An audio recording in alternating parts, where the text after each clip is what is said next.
Yeah, well, I'm Jim Eddy. I'm Commodore Trans-Pacific Yacht Club, and want to welcome all of you to our first seminar for the 51st race next July. We've put together a seminar here about preparing for the race. A lot of you maybe your first time, some people just coming back, but lots of us have done the race lots of times. There's a wealth of knowledge today from our presenters, and I wanted to particularly thank them for their time, and also to thank Eric Gray, who is our seminars chairman on the board, who has organized and put this all together today. So I was going to show you a picture here. This is a picture of us finishing the race in 2005. We also did the race last time, but the finish was nowhere near as exciting from a photo standpoint. Was a better finish actually in the results though. But anyway, we've got some video coming up that be particularly exciting, and are really looking forward to everyone participating. So again, thanks for joining us today. Great, thanks, Jim. This is Eric Gray again, seminars chairman. I also want to thank the presenters who have given their time and their knowledge.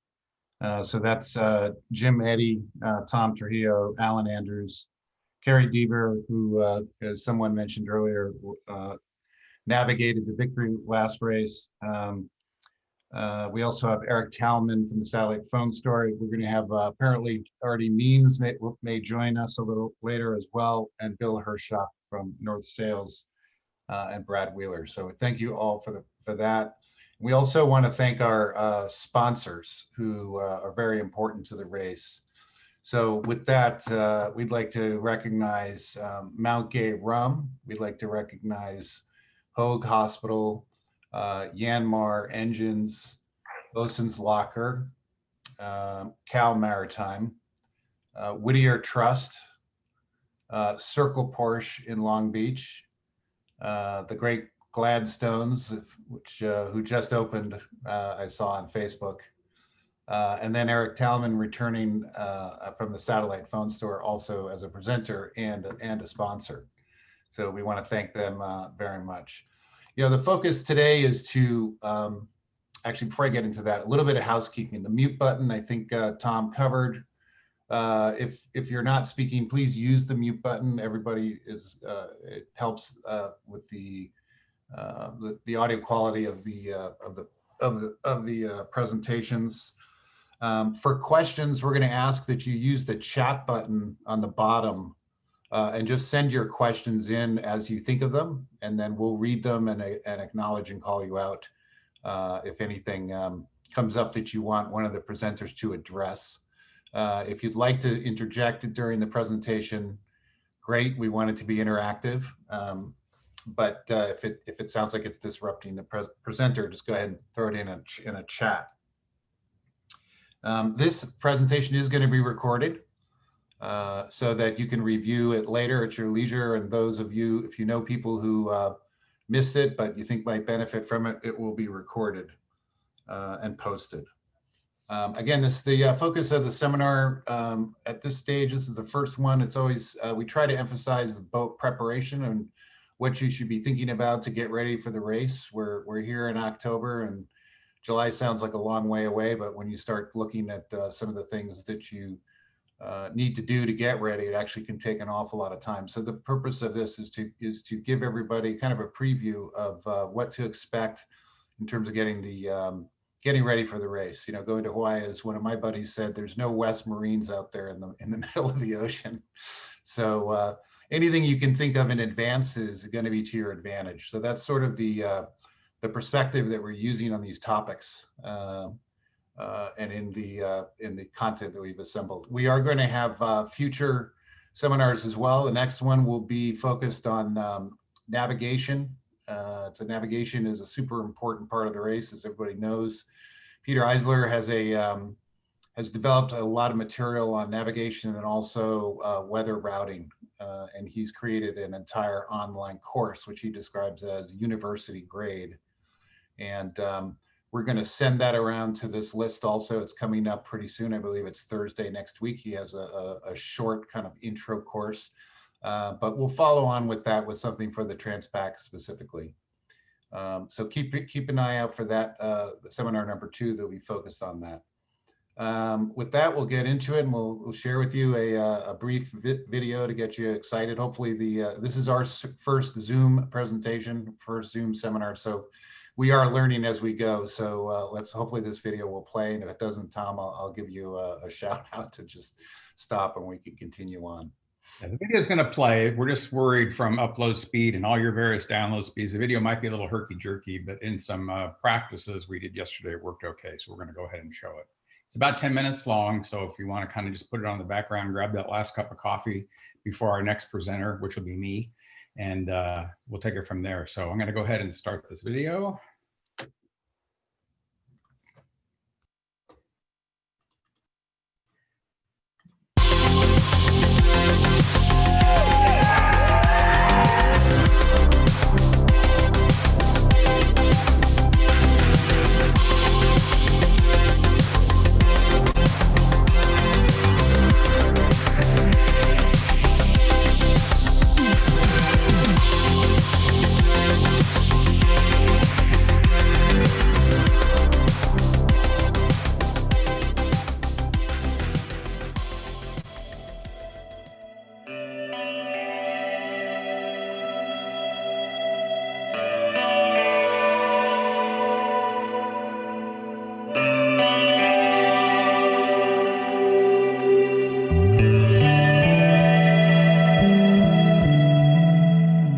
This is the culmination of the beginning of a 2-year-long project, restoring the boat and getting your race ready, and we're raring to go. It's gonna be great.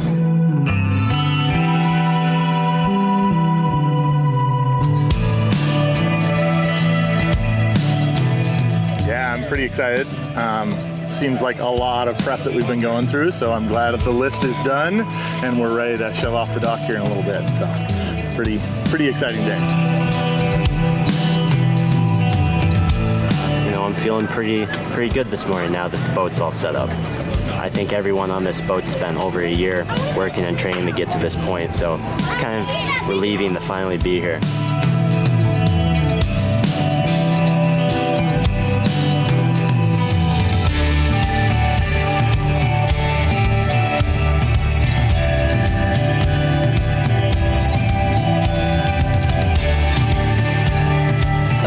Year and a half, we replaced the standing rigging and just kind of been getting to know the boat and going through it to make sure it's ready for a 2,200-mile adventure.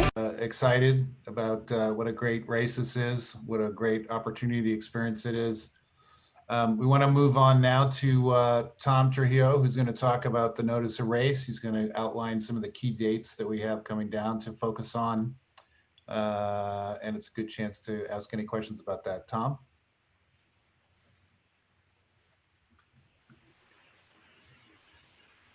All right, hold on just a second here.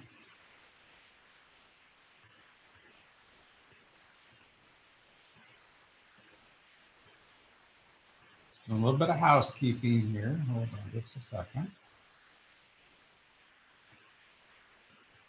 Okay, so notice of race. Key dates is what I'm going to talk about a little bit. The notice of race, when I've gone to various U.S. sailing race officer and race management seminars, Mark Townsend, who a lot of you know was our Area J person in charge for a long time, does a lot of these seminars. Mark says that the notice of race is like a, I'm one slide off here, sorry. Notice of race is like the invitation to the party. It's it goes out. It's like, picture it like an invitation to the birthday party. Everybody gets it. Everybody finds out what the party's about, and where it's going to be at, and where it starts, and where it ends, and that type of thing. Later on, for this race, it would be March or April. Later on, when the sailing instructions are published, those are the instructions on how to get to the party, and how to behave at the party, and how to finish the party. So today, a little bit just about the notice of race. We have a little bit of a white elephant in the room with an elephant in the room with COVID. So I just want to talk a little bit about the board's consensus. We just reviewed this at our last meeting. just what we're thinking in terms of COVID, how we feel we can move forward at this point and handle the race safely. This is a standard question and answer that all our board members, if you call any of them, you're going to get the same answer. So I thought, let's just preview it all today. Will Transpac be run if COVID-19 is still an issue? We're moving ahead. We're moving ahead as if we're going to be able to manage it properly. We have 40 entries already.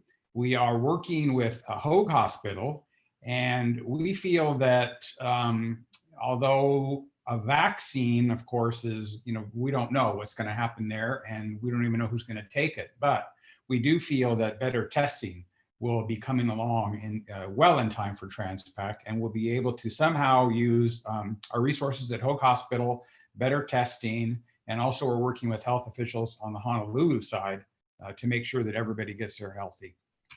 Those are the things that are in consideration. I kind of skipped ahead to my next slide, how we're talking about the last sentence. We want to make sure that you are healthy when you leave the dock, and when you arrive in Honolulu, that everyone's healthy. Hopefully with 15-minute tests that are coming along that are going to be something akin to a pregnancy test where you just take it and 15 minutes later, we'll be able to do that. Right now, Hawaii is on board with helping us out with that, both the Honolulu Committee and the Honolulu health officials that we're talking to so far. Honolulu just opened back up with a limited testing and limited quarantine compared to what they'd had in past the last few months. So we're hoping that that works for the state of Hawaii, and then it gets even more open and easier to enter as the months go by.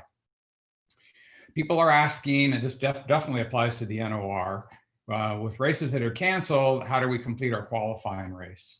And how do we, hold on a second to go look at my,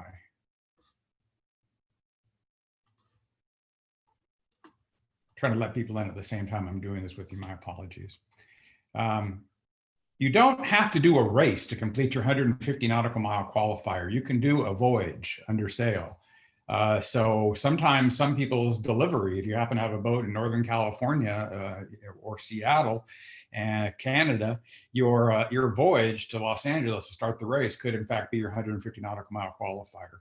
Also, using my resources as a staff commodore and race committee at Los Angeles Yacht Club, it's very likely that if people need some sort of qualifying event, I'm not sure we would call it a race at this point, we could easily put a 150 nautical mile event on that took you around an island and took you out 60 miles or so and brought you back. Specifically, races like Newport Ensenada do not count as a qualifier. Those of us on the race committee feel that that's just a simple, fun downwind race and doesn't really challenge you and challenge your boat. You want to beat the boat up a little bit during this 150 mile nautical qualifier because you want to find out. So check the NOR. It's all in Rule 8 of the NOR, and check it out. And if you have any questions, you can get back to me directly, but we're going to make sure that happens. On a similar note, social distancing, a lot of social distancing safety at sea seminars. Right now, without going into detail of all the ifs, ands, or buts, the NOR requires 1 day of online or live lecture for safety at sea, and 1 day of live in the water, firefighting, use of pyrotechnics in a swimming pool with PFDs and a life raft. So right now, no one is doing the wet side, the day 2 live. We are considering 2 things. Number one, it's been recommended on a call I was with the other day with some other organizing authorities across the country. We can change right now our NOR says if you've done the live within 5 years, you don't have to do the live again. We're considering changing that to 7 years. So if you qualified for the live training for the 2019 race, you're going to be qualified for the 2020 race, assuming the board accepts this amendment, which I think they will. The second thing is US Sailing is adding units to their online education as of January 1st. And there's going to be 15 units. And so we want you have to take the 15 units online to qualify and satisfy the requirement for the 1-day lecture. We are considering other options for day 2, waiving it, possibly X number of people on board have the 5 to 7 year qualification for it, and that's enough. So we are looking at it. There is one, if you're going to US Sailing, there is one live seminar planned right now. I think it's in February in the Marina Del Rey area. It's going to get full very fast if it's not already sold out. So we're looking at it. I've talked to the US Sailing and Safety at Sea seminars. There's a possibility that Transpac, assuming that COVID lightens up in some way, shape, or form, and we can do a live one-day Safety at Sea, Transpac could possibly sponsor their own at a club with a pool, like Long Beach Yacht Club, or a club that has a big enough pool for us to be able to do the live part. That's a wish list. I'm not promising that, but we are definitely looking at what we would need to do it. Everybody loves to know about the financial part. There was a lot of blowback when Newport Bermuda canceled their race because people had already paid significant portions of their entry fee, and the organizing authority decided not to refund any of it. We don't want to get tarred with that brush. So our financial look at it right now is, until we start investing a lot of money into the race, which right now it's a lot of talk. It's talking about contracts. We haven't put down a lot of deposits. The Trans-Pacific Yacht Club has not expended a lot of money booking the race. So if we get to that point and we haven't done that, we're just going to keep going. We're going to keep planning. The $250 deposit as stated in the NOR is not refundable at any time. And I don't anticipate us, unless something dramatic happens, I don't anticipate us refunding that at this point. We need a little bit to keep things going and to do some of our minor expenses and that type of thing. So we probably would not do the $250. Your other entry fees, I'm going to go over the dates in a moment. Your other entry fees are pretty refundable right up until May. And again, I'll have the date in the next slide. Other NOR considerations, we're coming up with a NOR amendment that handles leeward whisker poles and outriggers. It was just approved by the board. You're going to be able to pull out your jib, not spinnakers or large roach head sails. The sailing instructions may limit usage at the start if we feel it's too crowded, if we feel there's too much jibing on the way to the west end. Of course, that depends on the start conditions. We reserve the right to limit the geography or the timing in which these leeward whisker poles and outriggers can be used. It's a fairly complex issue. I don't want to get into it a lot. You're going to have an NOR amendment coming out very soon in the next couple of weeks. Alan Andrews and Dan Nolan and I are working on that from all three of our sides: management, technical, and association with ORR and US Sailing. We're working on the right language to get that done. And we'll see how we handle that. Lastly, on the NOR, I have, this is a copy and paste from the notice of race. And the first discounted entry fee is March 1st. I didn't put the slide of the entry fees. If you go to the NOR, there's various fees relative to the size of your boat. So you can go to transpacYC.com, transpacraceYC.com, and take a look at the NOR. It's published on our website. It's also published, if you've entered the race, it's also published on the yacht scoring website. So you can use your yacht scoring log-on that you use when you registered for the race. There is a bulletin board that says race documents. For instance, the notice for this seminar is there, and the current NOR is there. And I will email the list of entrants as soon as we put any amendments, NOR amendments, when sailing instructions are posted, when sailing instruction amendments come out. Everybody who's registered for the race will immediately get an email directly to their email account. Whoever signed up the boat will get that immediately. And of course, we'll also post it on the website for people that are browsing and perusing and see that happens. So, you know, a couple of the big dates are the March 1st date. We do have a slightly discounted rate if you prepay your entry fee for March 1st. The last date for any entry fee is May 31st. Deadline for final rating data, May 31st. Again, read the NOR about getting your ORR certificate. The skipper signing a copy of the NOR certificate, scanning that and getting it to the race committee. Your as-built sales certificate deadline. Safety inspection 2 days before start. Carrie Deaver and Brad are going to talk more in detail about inspections in a little bit, a couple of presentations from now. Last date for race entry process, 2 days. Again, check the NOR. We don't want to question your ability to start the race if you don't have everything done. And we don't like day of entry emergencies getting handled. That has happened, but try and get everything done as early as you can. Purpose of starting the seminar today, get everything handled as early as you can. There'll be a check-in and transponder distribution on July 10th. That's a Saturday. That most likely will also be the skippers meeting, next line in the calendar. That will be the Aloha send-off party. Quick side note, on July 10th, we are currently investigating, not 100% confirmed, but definitely moving in the direction of having all of these meetings in Aloha Party in this, back in the San Pedro area, like it used to be in many years past. We are working with Los Angeles Yacht Club, Cabrillo Beach Yacht Club, Buccaneer Yacht Club, all local clubs in the marina. We're working with Cabrillo Way Marina, who was very helpful 2 years ago in getting slips. Cabrillo Way Marina has deep draft, has 70-foot slips, has lots of room for everybody. I'm trying to organize what I would call a mini boat show or Transpac Village on a very small scale at the Cabrillo Way parking lot. One of the more exciting things we're working on right now is the Aloha Party, possibly aboard the USS Iowa, which is berthed in San Pedro at the foot of 6th Street. And skipper meeting and that type of thing would all happen around that. So you're getting a preview of that information. It has not been finalized by the board, but we definitely are moving in that direction. We have agreements from the marinas, the Port of Los Angeles, and from the Transpac board to move forward. So we are moving forward with those plans. And you'll hear a lot more about that right after the first of the year. First start, July 13th.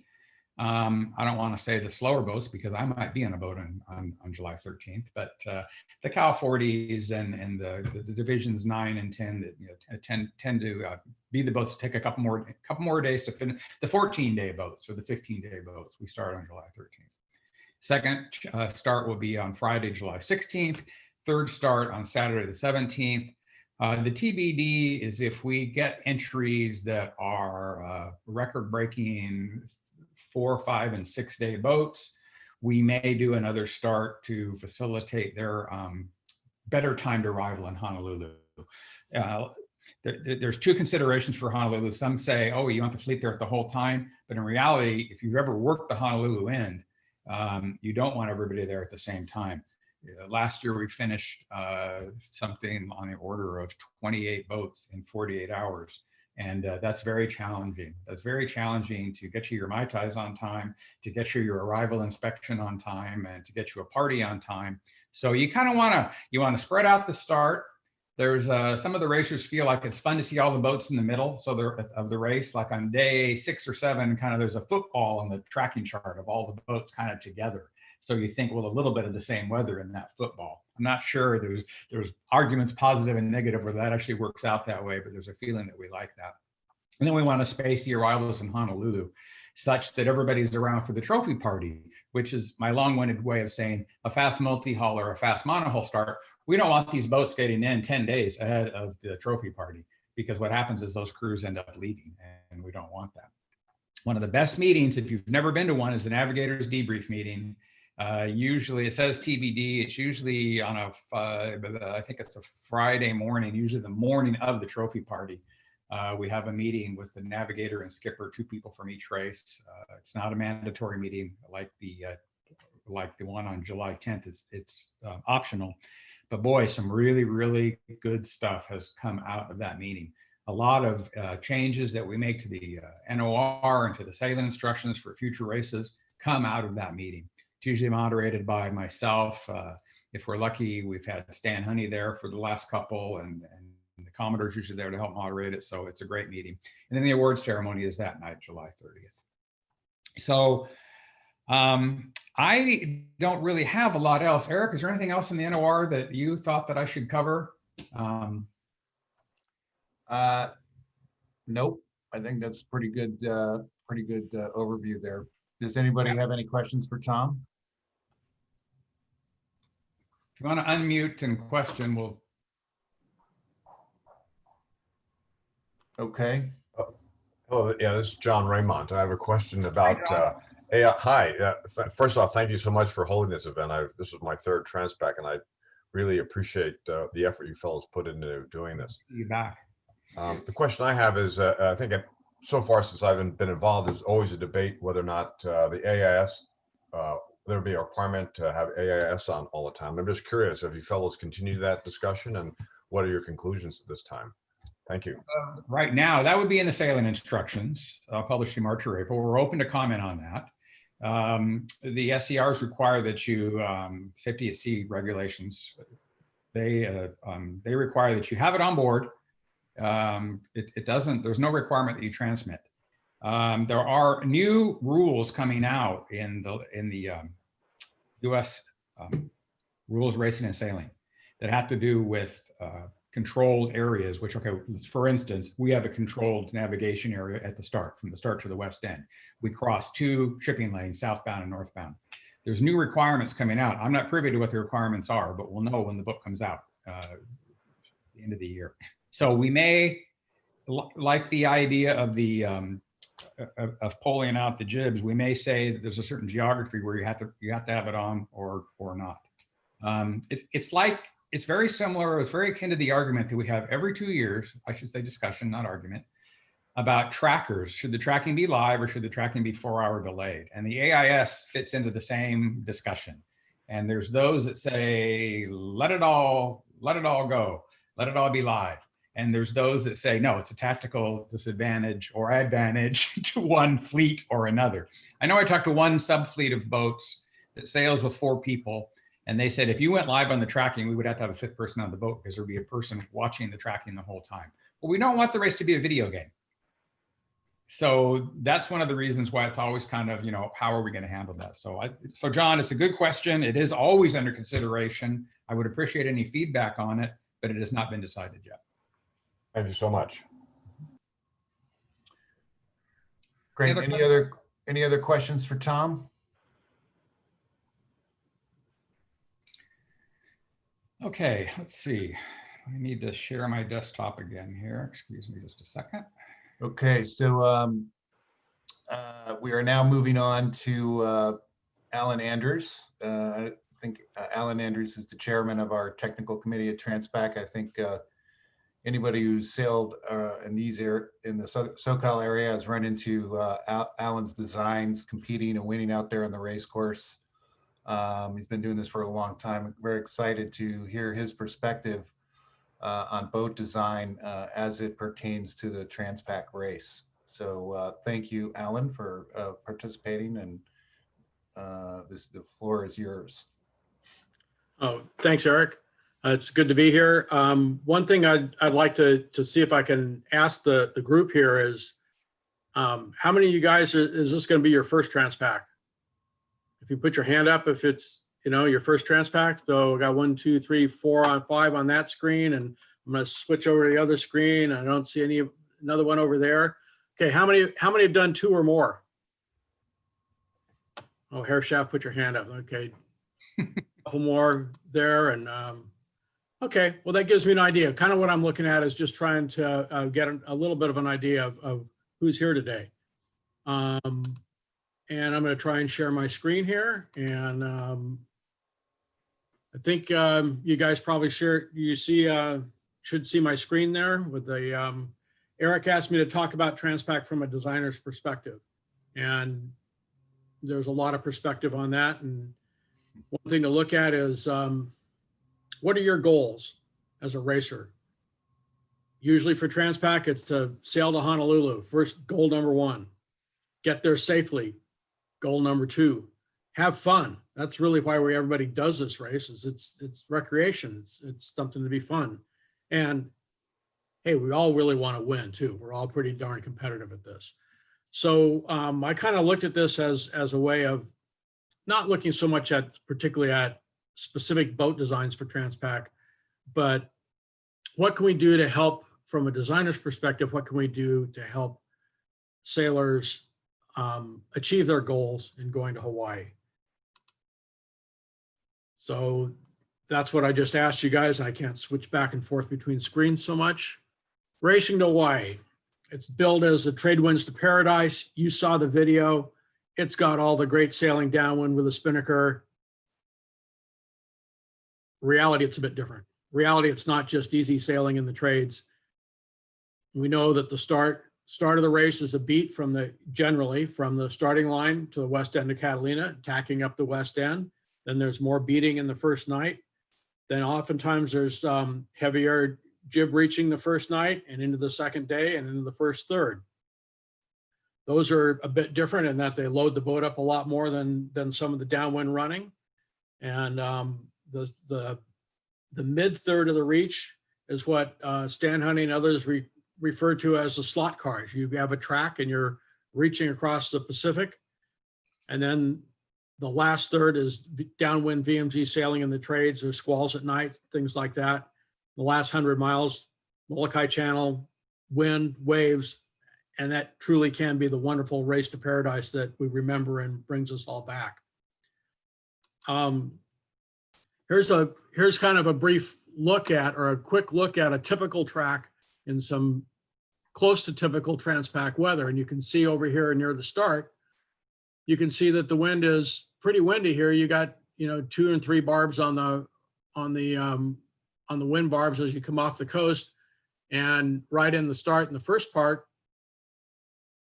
the wind's a beam or forward of a beam, apparent wind angle. So this is the windy stuff the first night that ends up pushing the boats pretty hard, and it can get cold out there. And then as the race progresses, because it's windy, this is still generally jib reaching here as you cross the ridge from the Pacific High, which is, in this case, is going this way. Oftentimes it goes down that way a little more. But then the wind starts to come aft. This middle third from about here to somewhere around here is kind of the slot car part, where you're on starboard tack. Part of it in here, you're aimed at Hawaii, and you're going fast and you're going straight, but the boat's out in the ocean and playing with pretty big waves. And then the last third is VMG downwind sailing towards the finish. So the reason I mention that is that that's part of what the loads that get put on the boat. And it can be, if fun is the biggest goal, it can be a really big damper on the fun if the boat breaks down. So one of the things you want to do is make sure the boat doesn't break down. And as I say, arriving safely ends up being a prerequisite to having fun. So really in the preparation for the race, one of the big things is reliability and working on the boat so that when you get out on the race course, you can sail and you really can spend your time sailing and racing and not spending your waking hours trying to fix the boat. In the last race in 2019, there were at least 6 boats that didn't finish because of rudder and steering problems. And there were another 2 or 3 boats that had problems along the race that contributed to delays, time that they were using emergency systems or spending a lot of time trying to fix things. Most of those issues could have been prevented by very thorough inspections. Most of those boats didn't actually break the rudders. They had some other things that went on with them. As I said earlier and showed in the chart there with the course on it, is the first third of fast reaching. Oftentimes there's beam waves at the same time. So if you get the boat sailing fast with a jib, well heeled over, you've got a lot of weather helm. Generally when you've got the jib up, that adds load to the rudder. And then if you have beam waves that are turning and hitting the side of the boat at the same time, that can add more load. So that's oftentimes the maximum loading you get on a rudder. And so it's really important to make sure that that's checked out and you've thoroughly examined that so you don't have that issue on the race. Another way to look at it is if you race your boat in, say you race your boat offshore in a 24-hour race, or maybe you go to Cabo. Cabo's a 4-day race or so. If Cabo's a 4-day race for your boat, Transpac's probably a 9 or 10-day race. So that's 2.5 Cabo races back to back. If you're normally do day races with your boat with a 6 or 8 hour day race, in one day you've done 3 of them. In 2 days you've done 6 of them. That's probably a season's worth of racing of day races. So there's an awful lot of fatigue and load that goes on your boat doing a Transpac. So it really makes sense to haul out, inspect the rudder bearings, inspect the steering system. Bearings have been a big thing. Any little slop in that you notice sailing around in lighter air is probably going to turn out to be more slop when you're out sailing in big waves.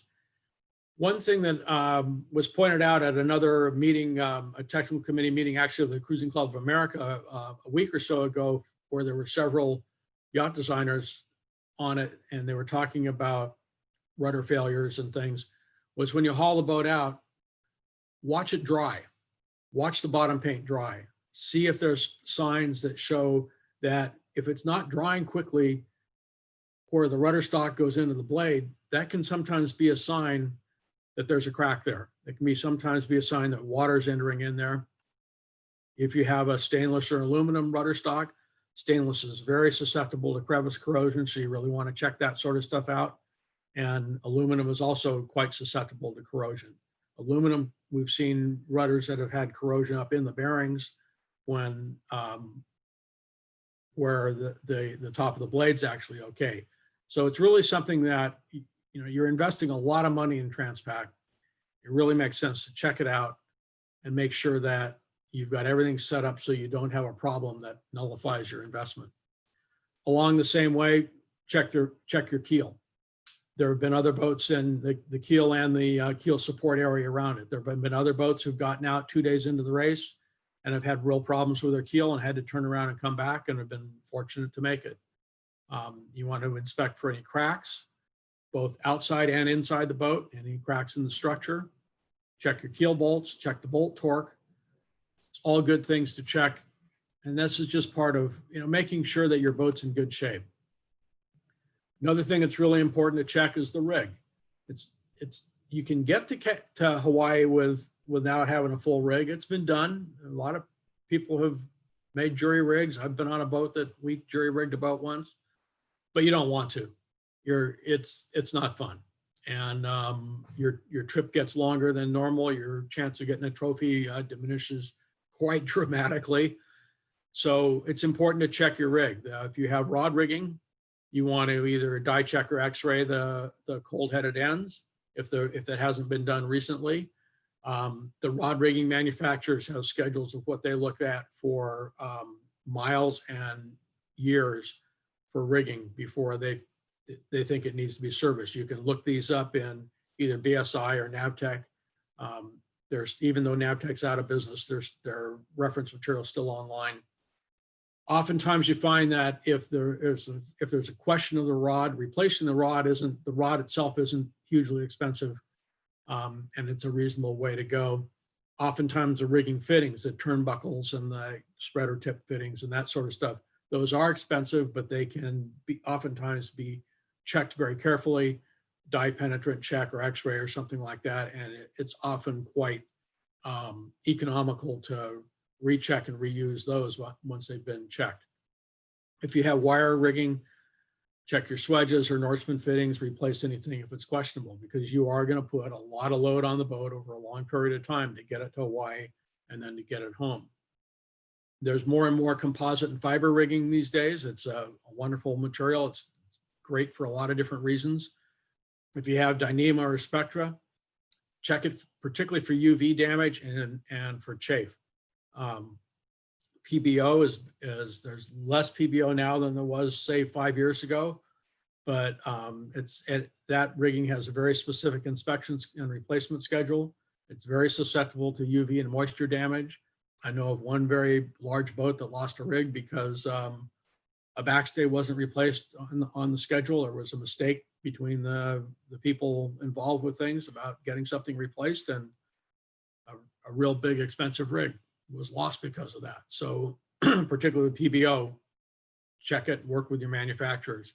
Same thing with carbon rigging. There's lots of different types of carbon rigging, and you want to check that as well.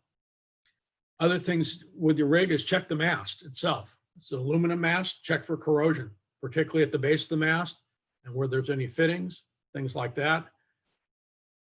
When we go to Hawaii, there's a lot of reaching and running that puts a lot of in big waves and and wind that puts a lot of load on things like the vang and the gooseneck and the vang fittings. So those are other big important things to check.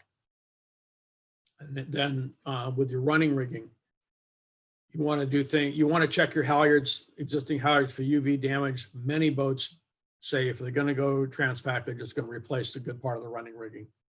And then prepare for chafe. One of the great, I won't say inventions, but halyard locks have become much more common in the last 10, 15, 20 years and much more reliable. And they do a wonderful job of minimizing chafe.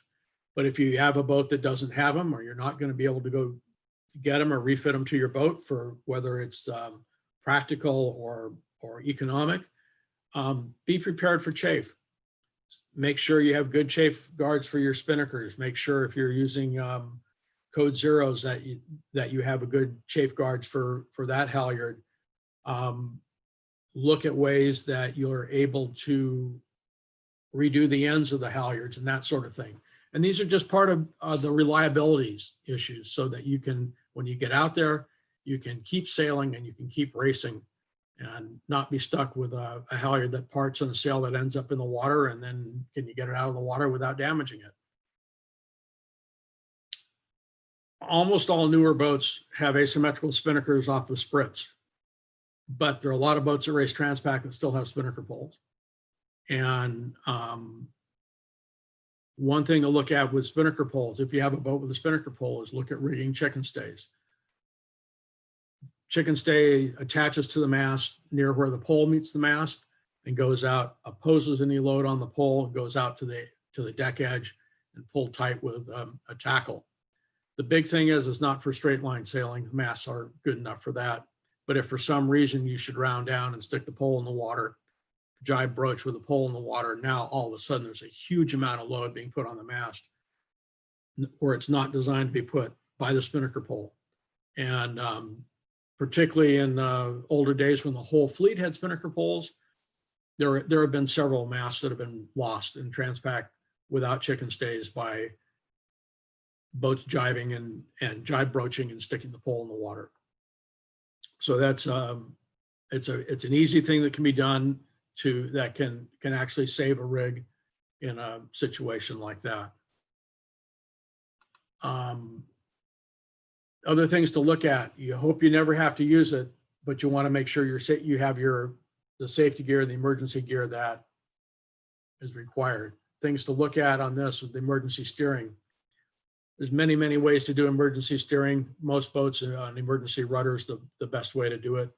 But there are ways, other people have done different things that work. The important thing is, as part of the safety, you have to demonstrate that it works. And Carrie and Brad will probably talk about this under the inspection thing. I'm talking about it from a boat designer thing because this is something that we've been involved with several boats working on, is how to do an emergency steering system that'll actually work. And you don't want to have to use it, but if you don't have it, you might have a real hard time getting to Hawaii. Other things to look at. Many of the boats here that are raced in Transpac aren't new. Many of them are. Life raft storage. After 2001, the requirement's been that the life rafts have to be on deck in a hard canister or a locker. So that's for boats built after 2001. Something to make sure that you've got something set up so it works in the right way. Storm sails. You want to set them and verify that they work. You don't ever want to have to use them, but sometimes they might be used in a Transpac race. The heavy weather jib is oftentimes a size of a number 4 jib. If it's a windy first night, second day, it's quite possible that sail would be a racing sail and you'd be using it out there. Storm jib and storm trysail. I haven't used them on a Transpac race. I would think it'd be exceptional conditions, but we had a couple of years ago where a hurricane crossed the path of the Pacific Cup race And it's quite possible that if it crossed the Transpac, that you may be in a situation where if you weren't getting yourself out of the way of the hurricane fast enough, that you might have to use those sails. Another thing to look at is making sure it's not really safety gear, but it's part of the reliability issue. And people always think about Transpac and, oh, I'm going to buy a new spinnaker and I'm going to, okay, well, we're going to get one sail, we're going to get a spinnaker. It's really important to have a mainsail that's in good shape. Oftentimes the first night's windy. Sometimes people don't want to reef when it's 4 in the morning and all of a sudden the winds come up an extra 5 knots. And so the sail gets flogged a little bit. There have been boats that have been gone on the race with marginal mainsails, and in the first couple of days they've lost the mainsail, and now they're stuck. You're only allowed to carry one mainsail aboard. That's the way the rules are, so that you don't carry an ultralight racing main and another main. So you only get one mainsail and you get a strong trysail. So it really makes sense to make sure that your mainsail is strong enough to do the job. It's, if it isn't, you're out early in the race. Now, part of what we're looking at is it's fun. So we want to win this thing also. So Transpac looks at you, and part of winning it is we want to win on handicap. There's only a couple boats that are going to be able to win the barn door to get there first. And there's a lot more people here than barn door boat owners. So everybody's racing on handicap. Now, I'll explain a little bit about how the Transpac handicap works. And this is part of the stuff that I work on, that we work on in our business, is helping people with their ratings and things like that. And they also work on it with a technical committee as trying to help things out and set up the playing field here for everybody to be able to go race against everybody else. Transpac tries to fairly handicap all entrants, presuming they're all well sailed and well prepared. Transpac uses the offshore racing rule, ORR, which is a VPP based rule. That means it's a velocity prediction program, which calculates the performance of each boat at a range of wind speed and angles. Transpac uses time on time scoring, which helps partially adjust for light air and heavy air years. When the race is a heavy air race and people get to Hawaii quickly, it collapses the time allowances because the boats all get there quicker and closer together. So it helps do that. And then in light air years where they're spread apart more, it helps spread it apart a little bit. It helps adjust for that automatically. Transpac's performed extensive studies to try and determine the typical wind speeds and wind angles that boats sail in the race from which to base the handicap. So that goes along with the velocity prediction program that calculates the speed of the boat in all conditions. Well, now what conditions are in a Transpac? So in the early years of doing this, Transpac relied on onboard race logs that people had. Then as years progressed, they use automatically saved numeric logs such as expedition and things like that. Then starting 2 years ago, we went back and were able to use independently gathered information that was the NOAA historic weather files, grid data from 1999 to 2017. And with that information, determine what an average Transpac race is. Now, I'm not going to go through all these numbers. The thing on the left is this table here is the wind matrix. This is the percent of the course distance sailed at which true wind speeds and which true wind angles. And each of those numbers is what we've got for Transpac. This is maybe a better way to understand it, or it's a different way to understand it. This is a surface plot of that, where the true wind speeds used in the Transpac handicaps range from 6 to 24 knots. The true wind angles range from 0 upwind VMG beat to 180, an equal leg downwind run.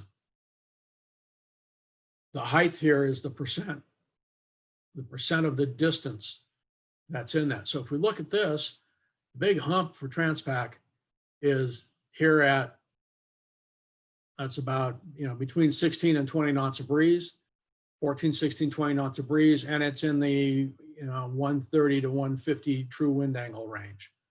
So that's where, just as you think for a downwind race like this, that's where the majority of the distance is. The handicap system believes your boat is spending most of its time there.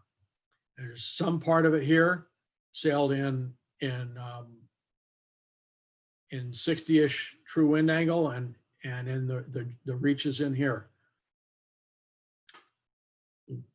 We don't need to go into any exact numbers, but to kind of understand it, most of the course, 58% of the distance is rated as being sailed in 14 to 20 knots true wind speed. 50% of the course is rated with a true wind angle between 135 and 180 degrees. So that's 45 degrees after a beam true wind angle to dead downwind sailing. Only 4% of the course is rated with a true wind speed less than 10 knots and the true wind angle further forward than 75 degrees. So in other words, moderate air performance has a large, moderate air offwind performance has a large impact on the rating. Light air upwind and jib reaching has a very small influence on the rating. That would be this 4% of the distance here.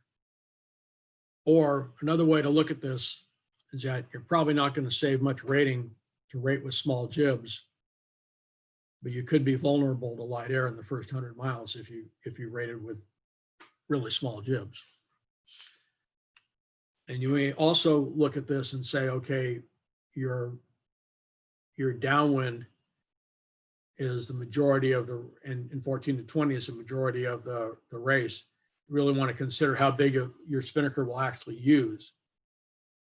If you found out you're going to be on a smaller than maximum size spinnaker most of the race, you might be paying excess rating because you're rated for 14 to 20 knots of breeze most of the time. The way to know for sure for your boat is to run an ORR trial certificate. If you're looking at a new sail or 2 new sails or something like that, that's not an expensive cost considering the cost of sails. So this is a generality of some of the work we do with rating optimization. It's some people in other areas of the world, they would say, oh, downwind race, we should rate with small jibs and save the rating. You can check it out and get a trial certificate and see how much you save.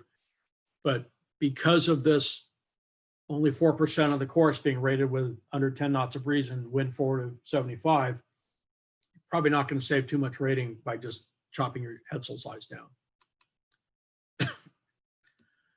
Right, ORR, more preparation. If you don't have an ORR rating yet, and you need to get one for your boat for Transpac, for monohulls, sign up at the U.S. Sailing website is the way to go as a first step. If your boat rates faster than a Santa Cruz 50, you'll need a full measurement. If your boat rates slower than that, you can use some owner supplied data as opposed to having an independent measurer, but almost always measure data results in a more favorable handicap. Either way, with owner supplied data or with a full measured certificate, your sails have to be measured by a qualified sailmaker, the mainsail, the large jibs and headsails and spinnakers. And those rating certificates for each sail, measurement certificates for each sail, the sail certificate will have to be forwarded to U.S. Sailing for that. So we've talked about ORR as a VPP-based rule. Well, how does it know about your boat? If you're a standard boat, it has it most likely has a hull file already on file at U.S. Sailing. Otherwise, a measurer will have to verify a designer file. You'll have to get a designer offset file or a laser scan of your boat. And if you use a designer file, they usually require verification of some of the appendages and the propeller out of the water. So as far as a scheduling thing, if you're going Transpac, you're probably between now and the race, you're probably planning on doing a bottom job.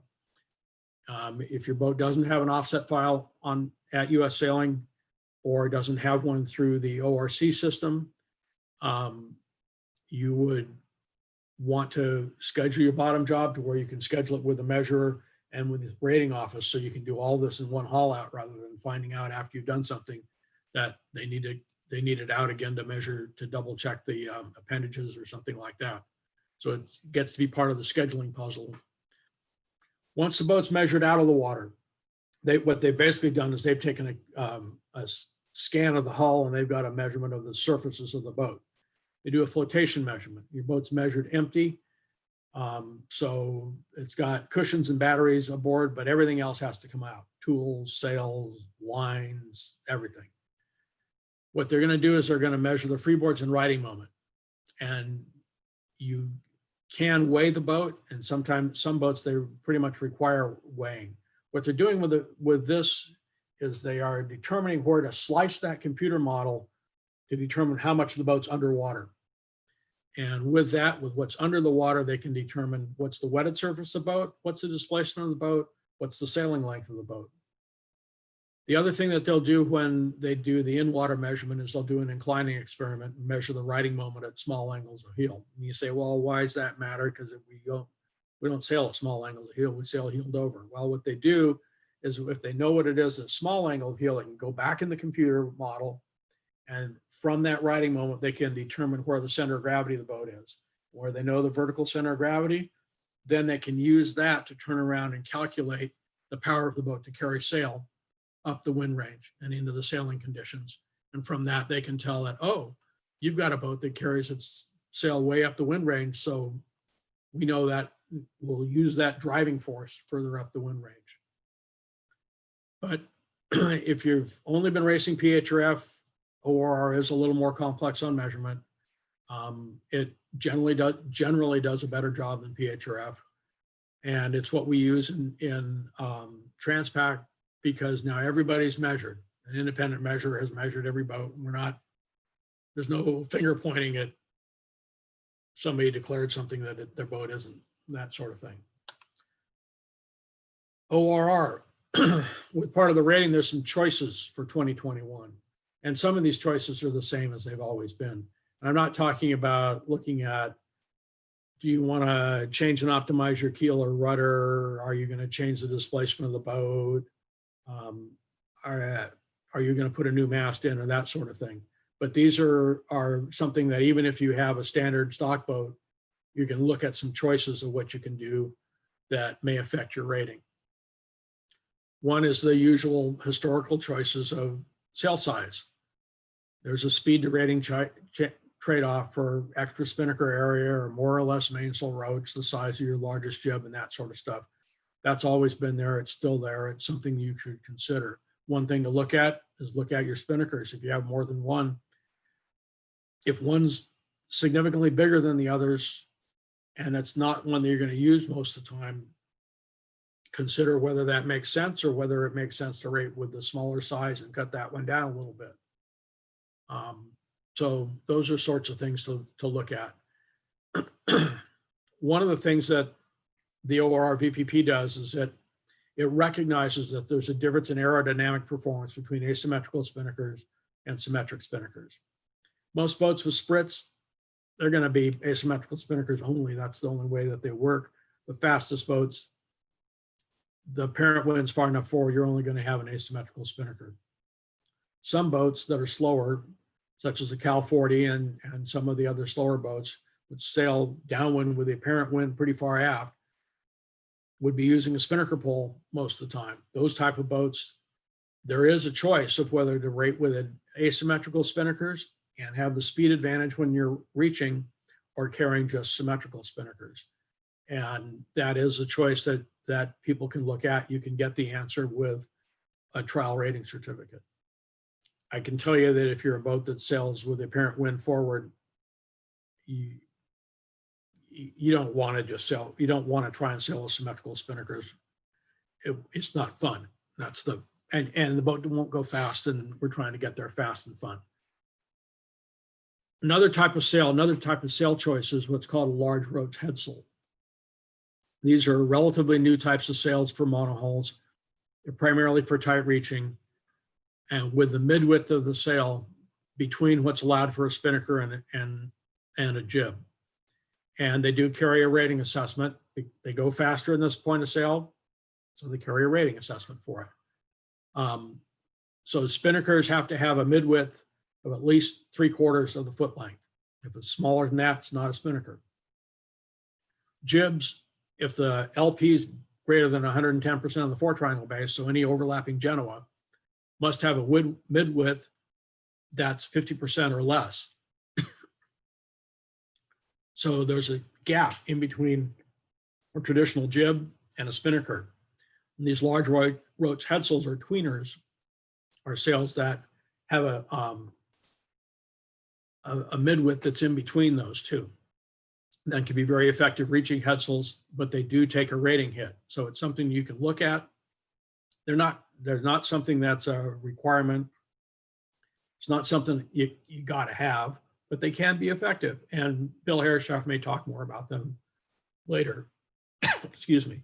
If you have a boat where the wind is very far forward, like Comanche, you may find that a spinnaker, a 75% mid-girth spinnaker, is too big of a sail for your boat. And for those sorts of things, the large roach headsail is the way to go.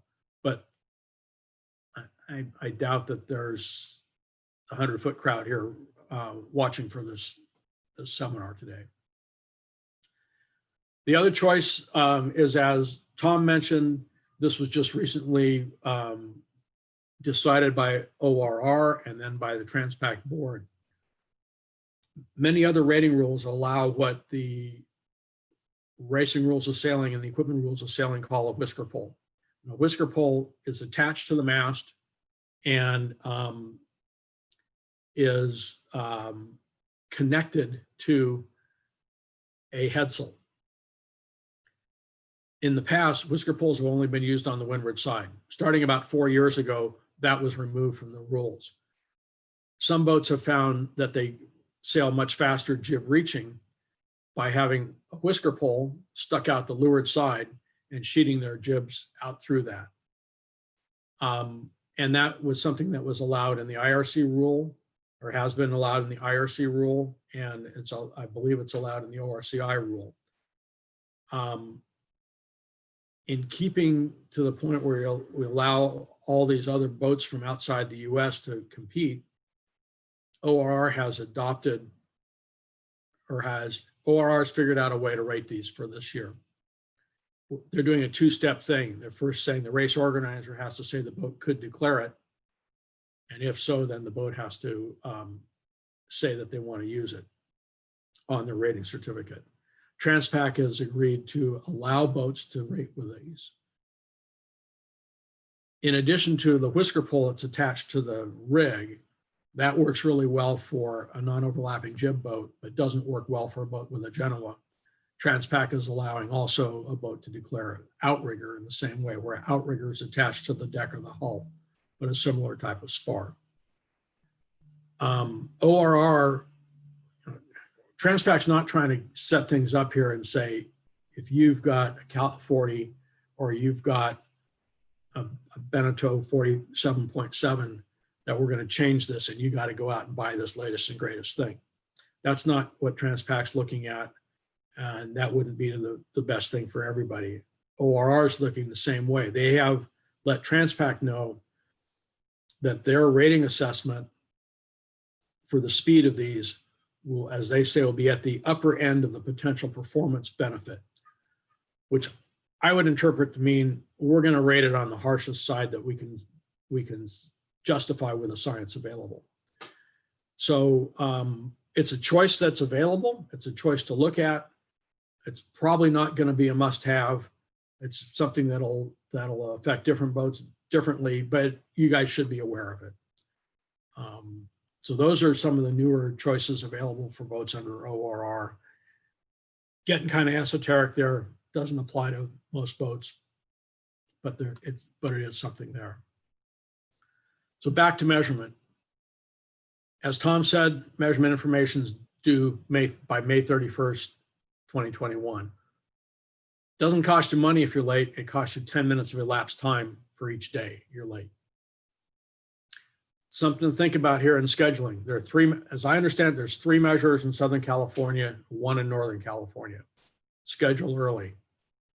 They all have other jobs also. Measuring's not their prime job. You know, even if we had 100 boats a year to measure, that's not going to pay the rent. So they all have other jobs and they do measuring around their other jobs. Make sure your boat's prepared as is requested, with the sails removed, the tanks empty, and all of the gear removed, so you can get it done. Flotation and inclining measurements must be performed with no wind or waves. That means like way under 5 knots of wind. And even small dinghy wakes motoring past can disturb the flotation measurement. So they usually have to be done at dawn. So start working on getting things measured early. And then also, if you want professional assistance or consulting work on it, start that early, because there's some people that do this, and we do it in our office. Greg Stewart at the Nelson Merrick office does it, and there's probably a few other people that do it. But it's something that to get things done, you want to start early if you want professional assistance. So in the end, send it to Hawaii. Get the reliable prepared boat, the rudder, the keel, the rig, and sails. That enables your crew to spend their time sailing versus fixing. Optimize rating. Ideally, you want to get your boat weighed to get the credit for what it is. Generally, boats, if they're picked up and weighed on a scale, they usually weigh more than if they're done with a flotation measurement only. Make sure your sails are measured, and so you're not rated for larger sails that you're using. Get your sails, if you have particularly Mylar sails, get them remeasured. Make logical decisions on the large roach headsail and whisker pole outrigger combination. Recognize the wind conditions and types of winds that can affect your rating based on the proportions of the race rated under what conditions. Arrive at Diamond Head safely, full race mode, and having a lot of fun. That's it. Since I've been sharing the screen, I haven't been seeing if there's any questions in the chat. Question was, who is best to consult on these rating trade-offs? Sailmaker, boat designer, other consultants? The answer to that would be they can all help. There are some boat designers that work on this as part of what they do. Sailmakers certainly have some of the answers. And depending upon the question, you may be able to do some of it yourself by getting trial certificates through US Sailing.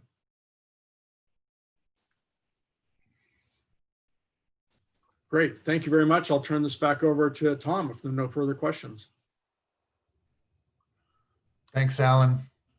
For Eric. Yeah, that was terrific. I mean, it's almost virtually a checklist of what you need to do to prepare for the race. Are we going to be able to make these slides available to the participants? I think what I understand is the whole video is recorded, so it should be on what's recorded. Okay. It's recorded. And Alan, if you want to put a PDF together of your slides, we can put it up on the website if you're open. I'll see what I can do. Thanks again, Alan. That was terrific and right on point. And we segues nicely into the next segment, which is actually on boat preparation and inspection requirements. This is what you'll have to show to the inspectors to qualify to be in the race. So with that, Carrie and Brad, please take it away. Thank you. Good morning. Now that everybody's head has exploded with all that, we're going to try and simplify the inspection side of it. Tom, if you throw up the first slide. Okay, hang on just a second here. We can maybe do that.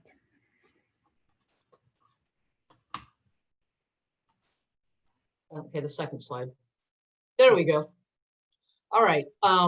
These will be out on the website. This is the first part of the safety equipment requirement. It's verbatim. I'm not going to bore you by reading it to you, but we're going to hit a couple of highlights in the first two.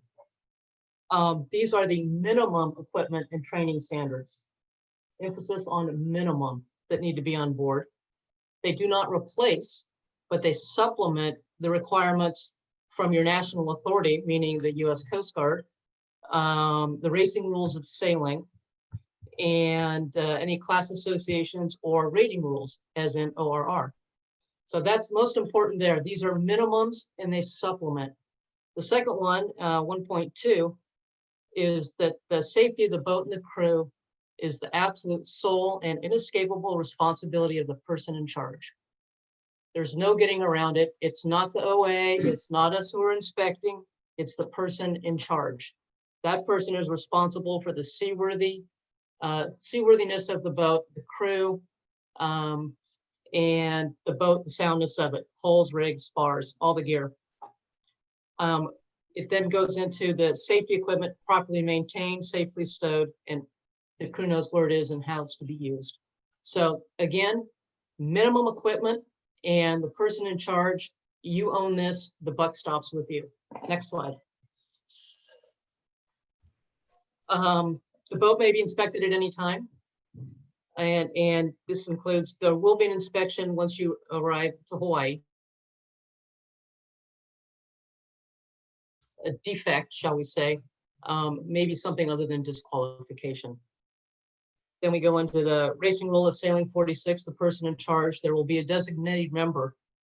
And I believe the entry requirements that it has to be written down who that person in charge is. Again, emphasizing buck stops with you. The inspection for Transpac is a courtesy inspection. We're here to help you meet the NOR, the SERs, and the Coast Guard. I don't know if I'm still live, but Coast Guard, you need to have one of these on board. These are the coal regs. Those are the international rules of the road. Next slide. All right. Be you, Tom. We've already gone through most of this. The Transpac is the organizing authority. And so that will come to you. The regulations are coming through the NOR and any amendments. U.S. Sailing is the entity for world sailing, and that comes in with the SERs and the racing rules of sailing come into it. And then again, the Coast Guard. So those are the three authorities and information requirements that you need to respond to, make right by. Next slide. Oh, it's Brad's turn. You're tired of me. All right, so this is getting kind of into the bulk of it. So basically, the process is that it really starts once the entry fee is paid in full. We're not going to do early or partials or anything because we don't have time, and there's lots of other things we are all doing with our own boats as well. Very nice. Once the entry fee is paid, we'll get an inspector assigned. We've got inspectors from the Bay Area on down through Santa Cruz, Ventura, LA, San Diego, et cetera, et cetera. So we've got them in the areas. If you're coming from outside the area, you need to work it out so that we've got an inspector when the boat comes on site. So we can work through that. The NOR says that the inspections start after May 1. The reality is that we will likely start it after March 1 if people are paid up by then. The primary reason for that is a number of boats are getting themselves ready to go to either the Islands Race or Cabo or SoCal 300 or wherever, and they have to have virtually all the same equipment on board. And so we're happy to do the inspection for those guys ahead of time so that they can, once their equipment's on board, we can get them all done and then ready for Hawaii. If they take the equipment off, that's their responsibility to pull it back in. We know they've got it and we know it's up to date. But we will start it early for those boats that are going to be doing Cabo and some of the other races. So work with us on that. The initial inspection will be done no later than 7 days before your start. We really hope you can get it done much earlier, because some of us months earlier, because we'd like to have it done in May or June, because many of us are racing the race and we've got our own things to do, and some of us may be gone before your 7-day type thing. So yeah, there we go. And it says that everything must be cleared up 2 days before your start. So your initial inspection may have some defects, and those defects must be cleared up prior to 2 days before the race. and literally some of your inspector may be gone. So we'd like to get that done ahead of time. Otherwise, we go back to, as Tom put it, a racing around the last day or two, trying to find people to sign off, get it signed off on with the RC to get it all done. So try to do it ahead of time. The inspectors want to work with you. Yeah, you're really not entered until it's done. So just like all the other stuff. So moving on, so the day of the inspection, you need to have all the current SERs. That's the 2021. Need to have the NOR and the amendments all on board, ready to go through. All the equipment must be on board and laid out in the order as it's listed on the SERs. In a perfect inspection, all the equipment, and you go down below and it's laid out on the bunks, starting from the top of the SERs all the way on through. As much stuff that we don't really want to crawl around the back of the boat unless we absolutely have to. It makes our life easier. It makes everything check the box on through. And makes it easier and quicker for you guys to get it all on through there. And I would advise that you actually go through a self-inspection ahead of time, just like we would. Just go down through the SERs, check, check, check, check, all it's there and all the dates are correct. And if there are defects, it is the person in charge's responsibility to do the follow-up. It's not the inspector. The inspector will identify for you what the defects are. He'll probably load it up to the website, or to our website basically, and it'll stay in advance there. And it's up to the person in charge's responsibility to correct those, be it a life certificate date or missing this and or missing that. Once those are corrected, get a sign off by one of the inspectors, and the overall inspection will be then signed off. It is your responsibility, not the inspectors, to hunt you down. When it comes down to the day or two before the race and you're not done, Tom may have an issue with it and he may just not sign you off. So get it done. And the key and certificate documentation that we really need, and we run into this problem all the time, is the stuff that needs to be on board. There's really about 11 items, and we'll go through most of them here. The ORR certificate needs to be signed and on board. Now, the reality is that we may be doing a inspection in March, and you may be doing another ORR cert later in the year, but we can work through that. But the intent is it's part of the inspection that must be on board prior to the race, but we'll work through that. But the intent is to have it. You're going to Cabo under ORR, you're going to need it anyway. Life rafts need to be inspected, have a current certificate of inspection and valid for the dates of the race all the way through, so that it's valid all the way through the end of July, whatever date you're planning to finish on. There needs to be a man overboard, the dam buoy, all current certificate of inspection prior, all the way through the race. And we run a lot of times, people open them up and the dates just aren't there, and it doesn't help us. You already know now. You can look at your certificates now and see that they're just not valid for the race. So at least through August 1, you can go work with all the equipment manufacturers and get them certified. Methods of steering the boat. This gets down to what Alan talked about. Rudders break, rudder steering equipment breaks, it happens, and SER requires you have an alternative method for steering a boat in case the main rudder breaks. There are three main alternatives, but it's up to you to decide what it is and show that it works on your boat. Could be a spare rudder with cassette. It could be a spinnaker pole connected, tied in there with some sort of a board on it. That's been used, proven that it's going to work. Or it can be a simple drogue, and it's been shown that a drogue with lines on it, you can sail a boat, you can turn and tack and drive a boat with a drogue. Any system that you decide to do needs to be validated and shown that it can work in conditions to be able to go upwind and downwind. And you need to be able to show yourself and be able to show your crew, with your crew, how it works. And there's a sign off that they've actually understood and can make it work. And then finally, there's the MOB practice. The MOB practice required 2/3 of the crew needs to be on board during it. There's both the electronic MOB, which shows that you can actually drop something overboard and be able to press the MOB button within 10 seconds by the helm, and then be able to return back electronically using the MOB to pick it up. It may just be a plastic bottle for the practice. And the second part of the MOB is where you actually throw a body in the water and you're able to use the equipment you have on board, pull them back in and hoist them back on the boat, any number of different ways. But most important is the crew goes through it, live together, and there's a sign off by them, by 2/3 of the crew going on the race, that they've done it within the calendar year. Okay, Tom spoke a little bit about the safety at sea certificates. I want to elaborate a little bit. This is in flux at the moment.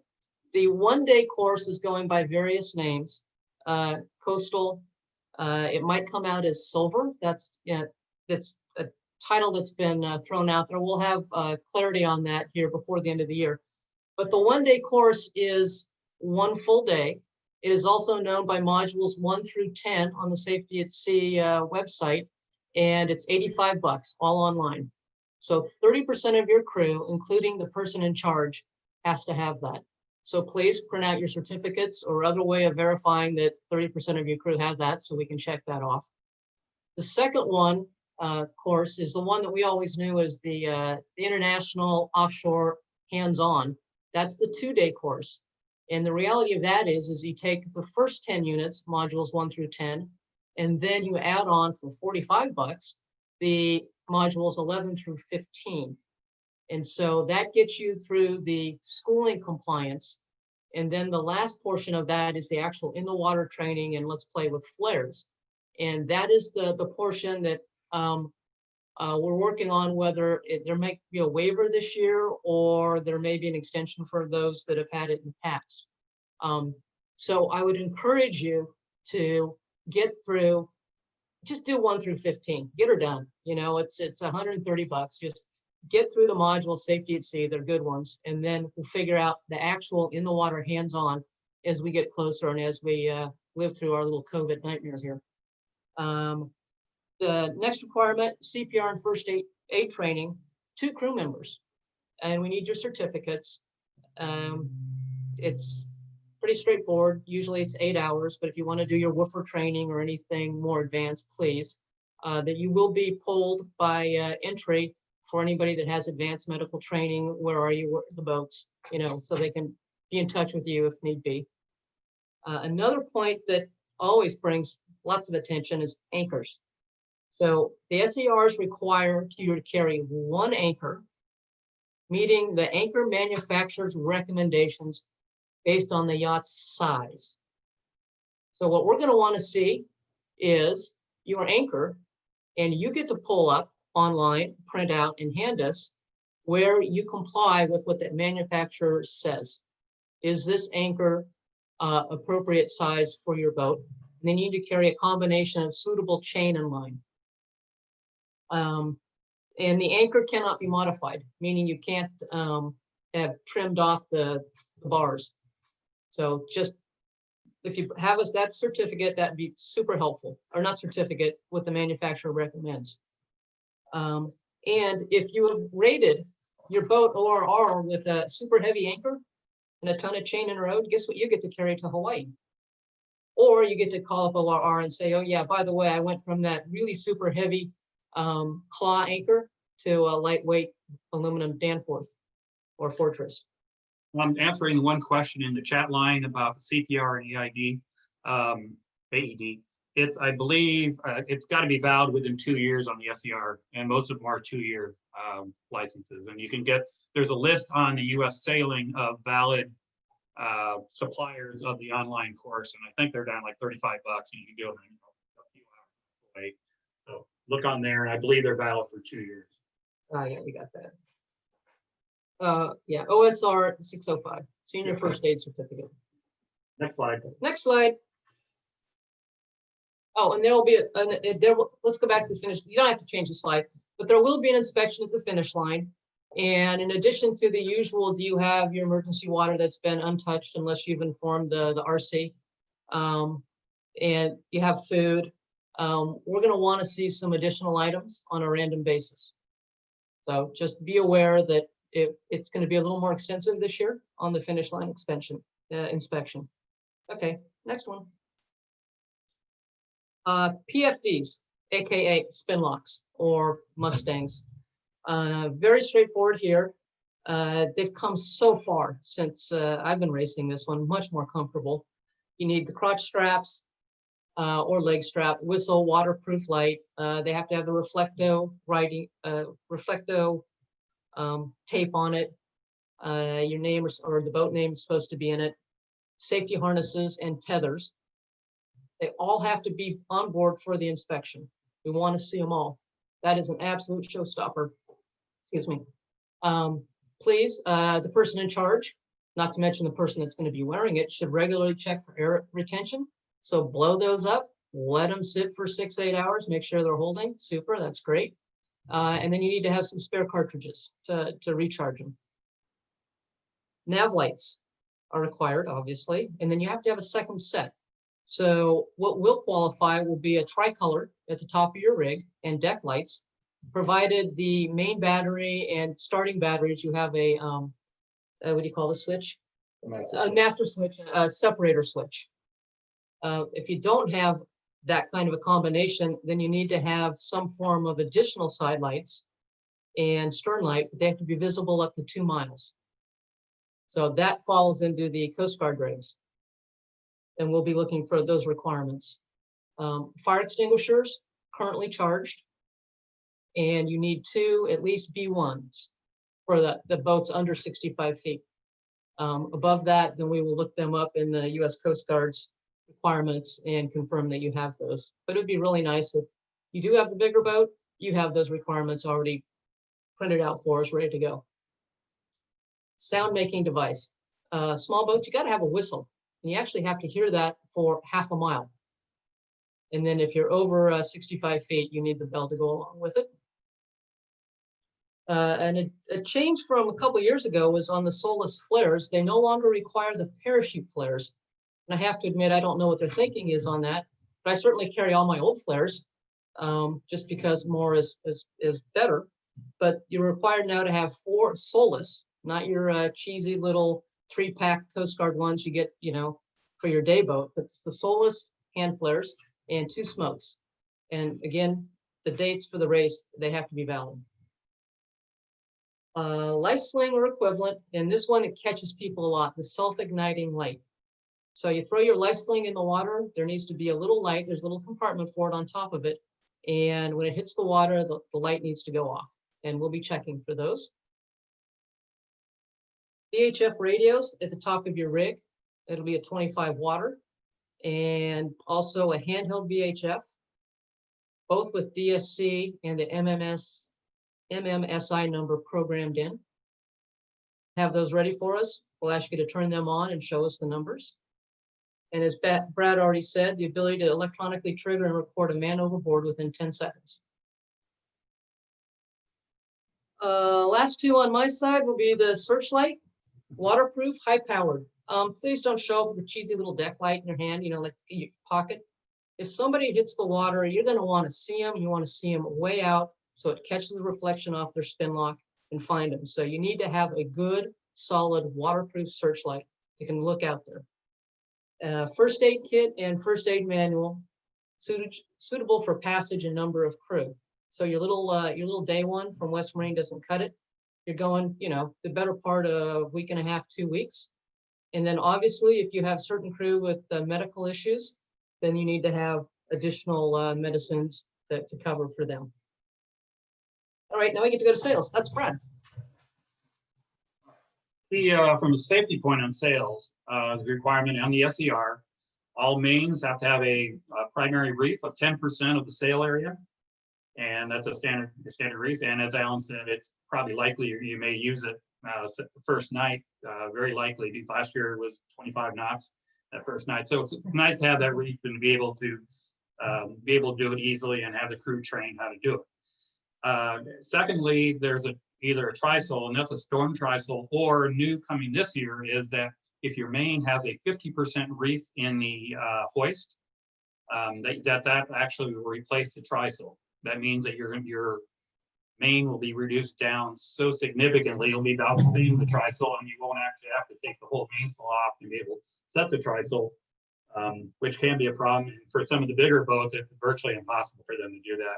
So this rule came into place, but that means significant change in the mains. If you've got a laminate main, it's almost impossible to add that reef in place. So that means a new mainsail if you wanted to go to that route, or if you got an existing trisole, you can continue using it. The crew must be aware of how to do it. how to set the tristle, and because they are unique. If you haven't done it, it makes sense to go and actually do it. If you need to have the sail maker come down and have to show you how to do it, but it should be, because every once in a while storms do come through, squalls come through, and it can be. A heavy weather jib must be on board. That means a number 4 and a certain size limit in the SCR as defined. And then in addition to the heavy weather jib, there is a storm jib. Storm jib, if you can call it a number 5 or whatever, it's a very small jib. And it's got the visible material on it, as does the tristle. They're the bright pink ones, bright orange ones. A few years ago, it used to be partial coloring. Anything new since I think 2010, everything has to be the high performance coloring. And there has to be an alternate attachment to the headstay ready to go. So you'll see in the storm jibs that they'll have additional way to add lines and be able to tie them around the forestay in case the foil breaks. So all those need to be identified and be available for inspection on the inspection day. For the life raft, it has to be launched within 15 seconds. If it's on deck or if it's in a stern mounted receptacle, those can be launched immediately. If it's a lease, that has to be down below because of the waves. It has to be 88 pounds or less, and it has to be able to be launched easily within the 15 seconds. That means it can't be hidden all the way in the back in the stern underneath, and somebody has to go find it. If it's going to be a police, it has to be right in the main salon where somebody can get it, and then it has to be small enough to get through the hatch, et cetera, et cetera. Sat phone, satellite phone, it's required. It's required 24/7. It's connected to a main battery or have a spare battery. The race committee wants to be able to get a hold of you at any time. This may be in addition to or replacement for any email type equipment in it. It's a backup for the race committee to be able to get you for the daily connections. And I think they're going to talk about that some more in the email portion. Next slide, please. And this goes along with what Alan said. This is kind of a one-year program that I've kind of put together over a while.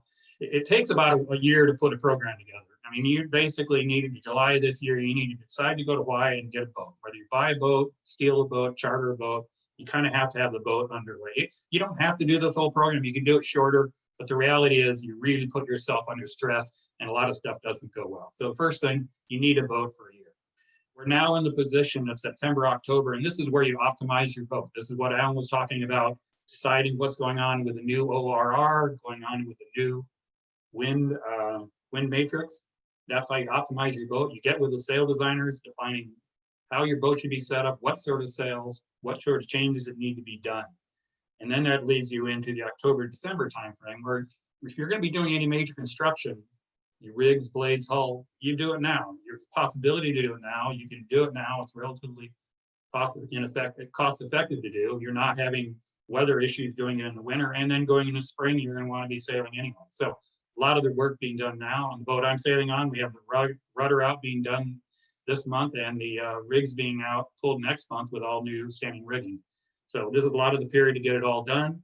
And then it also gets it ready to, if there's any more optimization or measurement to be done, that can be done in the winter timeframe. The October, November timeframe, once you finally decide what it is you're going to be doing, construction going in there, then you start placing your sail orders. You want specific due dates. You want to follow up with them. If you start ordering in spring for sails, you're good luck getting them in there because you'll be fighting them with all the other stuff. But you start ordering now, you can get them done for the spring races, or get a slot for if you want it for May or June. But you also might be able to get a good deal by doing it at the end of the year. So now's a good time for sales. By the end of the year, you really need your crew signed up, and the majority of the players on board, the key crews. You need your primary sailors, primary drivers, primary navigator. All the good ones are going, and people need to be on board. You need to plan on at least 1 or 2 guys failing. It just happens they're not going to show up. You know, life goes on, people get sick, people have kids. So just plan on one person at least not being able to go, and just put a plan and get somebody in backup on it. January, February, if you're going to have the updated ORR certificate, they are always backed up there. They barely get the certificates out for the end of February Islands race and Cabo race. So, but you'll already had your construction done, your sales done, so you'll be in good shape for that ORR cert. Even though you can stretch it all the way to May, it's nice to have it done ahead of time so you can test it all. Q1's good time to get all the crew training done, the SAS, the first aid, the MOB, steering, all that stuff. Good time to do that. Crew practice races, obviously the races coming up. There's spring races for Southern California and whatever races around the state, up and down the state, or international if you want as well. Then inspection, like we said, your spring inspection, probably your January, February timeframe. We going to start in March, April timeframe for the actual inspection. And if you get that all done, then your June, you're ready to convert the boat to offshore race mode. A lot of the, once you're done the final races for shore or for anything else, June you're in race mode, and then July you're off. So you can see it's a long 1-year program to get it all done. Things will not happen perfectly, and you'll need time to be able to follow up on a lot of stuff. I think there's a couple of chats here.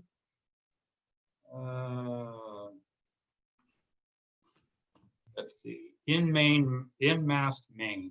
I think Alan answered that. Well, well, that one is does a roller furling main qualify. I think I'm going to leave that to Billy Hershoff, because that's the sail maker. So Billy, if you can answer that one. And do we need a tri-sail? If you do not have the qualified reduced main, then you will need a tri-sail. In-mast furling perhaps can be reefed to 50% less. I'll say that's what Alan answered that. But I would think either Alan and or Bill Hershoff would need to be able to answer that one. Any other questions? With your permission, I would push your slides into a PDF and post on the website. Okay, Doug? So one of the questions that came in on the chat was if the boat has an in-mast furling main, does it also need a trysail? I think the way that the rules read with the reefing capacity of 50% is if that main could be reefed to where the luff dimension was 50% or less than the standard luff, then it could qualify in place of a trysail. If it can't, like if the boom track or whatever, the way to sheet it along the boom isn't enough, then it would need a trysail. I think so that mast furling, probably not, but a boom furling probably could, I guess. But I maybe Billy has a better answer on that. Might depend on the specific boat. No. Bill, that's what you're here for. That's an interesting question. We'll take that one and try to find an answer for you. There's another question from Dan Marino. If trysail and storm jib are too old, do they need to be painted orange? There's a specific date in the SERs of how old they can be, what percentage. Today it's 100%. On the older ones, there's a certain percentage. It had to be 40%, I think. And then prior to that, it probably wasn't. But it's number one, there's a date in the SER, and then two, you really have to have your sail maker take a look at those sails if they're entirely old and make sure that they're still viable to be storm sails. Yeah, I have a slide for that, but we can paint an existing storm sail orange, 100% orange.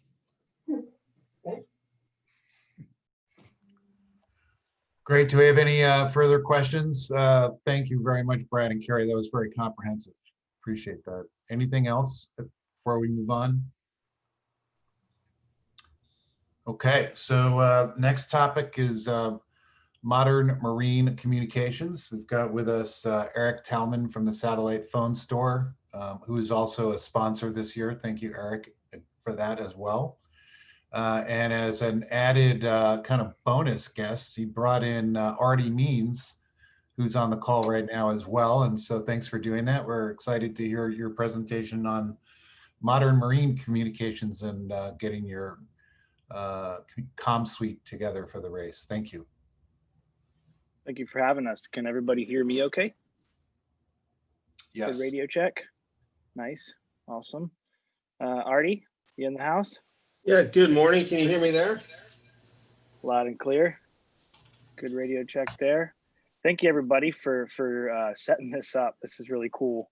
I've been doing a handful of these with a lot of our different events and partners recently, and they've been going really well. So I've been excited to do this, and I was so excited that I had to call Artie and invite him to join me because he just brings so much more expertise and I learned a lion's share of what I know working on these boats and setting them up for satellite with him, and doing it for some of the most winning boats too. So I think we got a pretty good understanding of how to do this for any size, any class. And I didn't prepare a like a full-on presentation with a bunch of details. Figure everyone's lived through enough of those. I wanted to make this more conversational, to where we could really get true questions and more Q&A out of the audience. So the chat is fully open. I'm going to keep an eye on it. And as we go along, I'm gonna present different new technology, different new satellite products that you should probably be aware of, and some ones that have been working for years and are still highly recommended. And we're also going to go over the satellite networks just in general, make sure everybody's got a good baseline for what that is. So, but if everyone doesn't know Artie, can you just briefly introduce yourself, what you do? Yeah, good morning. I spend half the time wiring up boats. Eric and I do quite a few projects together, partnering on satellite systems. We deal with Garmin electronics, B&G electronics, alternators, charging systems, and then the other half of the time we're racing boats with the record for the Transpac Race. Too cool. Yeah. And we're blessed. We have an office on Shelter Island in San Diego where we see a lot of them come in our backyard and just walk a block and get to have that luxury of working on so many. So hopefully that experience can come through in this short slot that we have and can benefit everybody. So I'm going to go ahead and start doing some presenting just online from the internet. So we're going to jump right into our website. And if you are watching from your desktop or your mobile phone or something, you should be able to see a website up there. And this is a pretty standard satellite phone package with a cradle. And you know, the previous presenters mentioned that a satellite phone should be wired in to the power of the vessel, not just sitting in a box stowed. They want it, you know, on and registered with good signal strength. And something I'll mention about signal strength and these kind of antennas that we see mounted all over. In my experience, Artie, I don't know about you, but I found that if we can get these above the boom, usually we get better kind of 360 coverage. Do you have any advice on mounting your Iridium satellite phone antenna on the boats? I mean, Iridium hates going through carbon mains, carbon booms, and carbon decks. So as the race side, we always want them as low as possible for windage and weight and everything else. But you got to think when the boat's heeled over 25 or 30 degrees on that first 2 days of Transpac, will the antenna have a view of the horizon all the way through? So I can't get up as high as you'd like, but somewhere high on the aft pulpit is normally somewhere where it's protected, not going to get torn off by the runners, but above deck level. Yeah. So this is your basic satellite phone. That price right there is kind of sticker shock. That includes docking station, antenna, cable, but that's a pretty common setup for most of our boats, right, Artie? Or is it? Do we use something less expensive? I think we used a dock light, right? So I think the total price comes out. That's definitely the Cadillac system, and if you want to pick up the phone and use it downstairs, that's the way to go for an Iridium. Some of the race boats, we may get rid of the handset just to simplify it and keep it a little lighter, but it doesn't work as well. So it's how much do you want to spend and how much do you actually want it to work. The Iridium is great to hit the race rule because you can afford power-wise to leave it on. So even if you have a fleet broadband, Fleet One, the Iridium is my choice for the 24-hour rule. And I'm hovering on this one just to start off with for everybody because I think it is the satellite phone. The Iridium has one more model up called the 9575, also a great phone. It's just more ruggedized and inexpensive. It includes GPS and a few other features which can be nice. I'll just flip over to that one, 9575, just so everybody has a good look at the two top Iridium satellite phones out there. This one has some additional features that are great for handheld use, but it does come out a bit more expensive. So either one of those satellite phones in a docking station connected over We connect those over directly to the computers, Artie, with USB serial, or we go into routers. What's your preferred method? Normally with those, Or I'm just sending going email. straight USB into the PC. Knowing that's my backup data connection, you know, Iridium's so slow that we're not using it for much data. It's more of that's more of the voice device. And if you need data, that's where we need a Fleet One or something. Obviously for the small boats, it'll work, but it's quite slow. In my experience, and we'll move up to the Fleet One, Fleet Broadband IP type connectivity here in just a second, because that's usually what we have on these boats. We usually have a satellite phone on one side and a Fleet One Inmarsat style system on the other, and that leaves us 2 redundant networks to use should anything happen. So this is your basic Iridium satellite phone, 9575. You can put this on a plan as low as $55 a month to keep it around. Some people put these on prepaid plans, which, you know, are so many minutes for so many months, but often what we find is they don't get used. But on a heavy month of testing or trials or running Transpac, Artie, in your situation, if you were using Iridium and not using a Fleet One, how many minutes would you anticipate needing to send in receive your emails and your grid request throughout the day through Expedition and SailMail?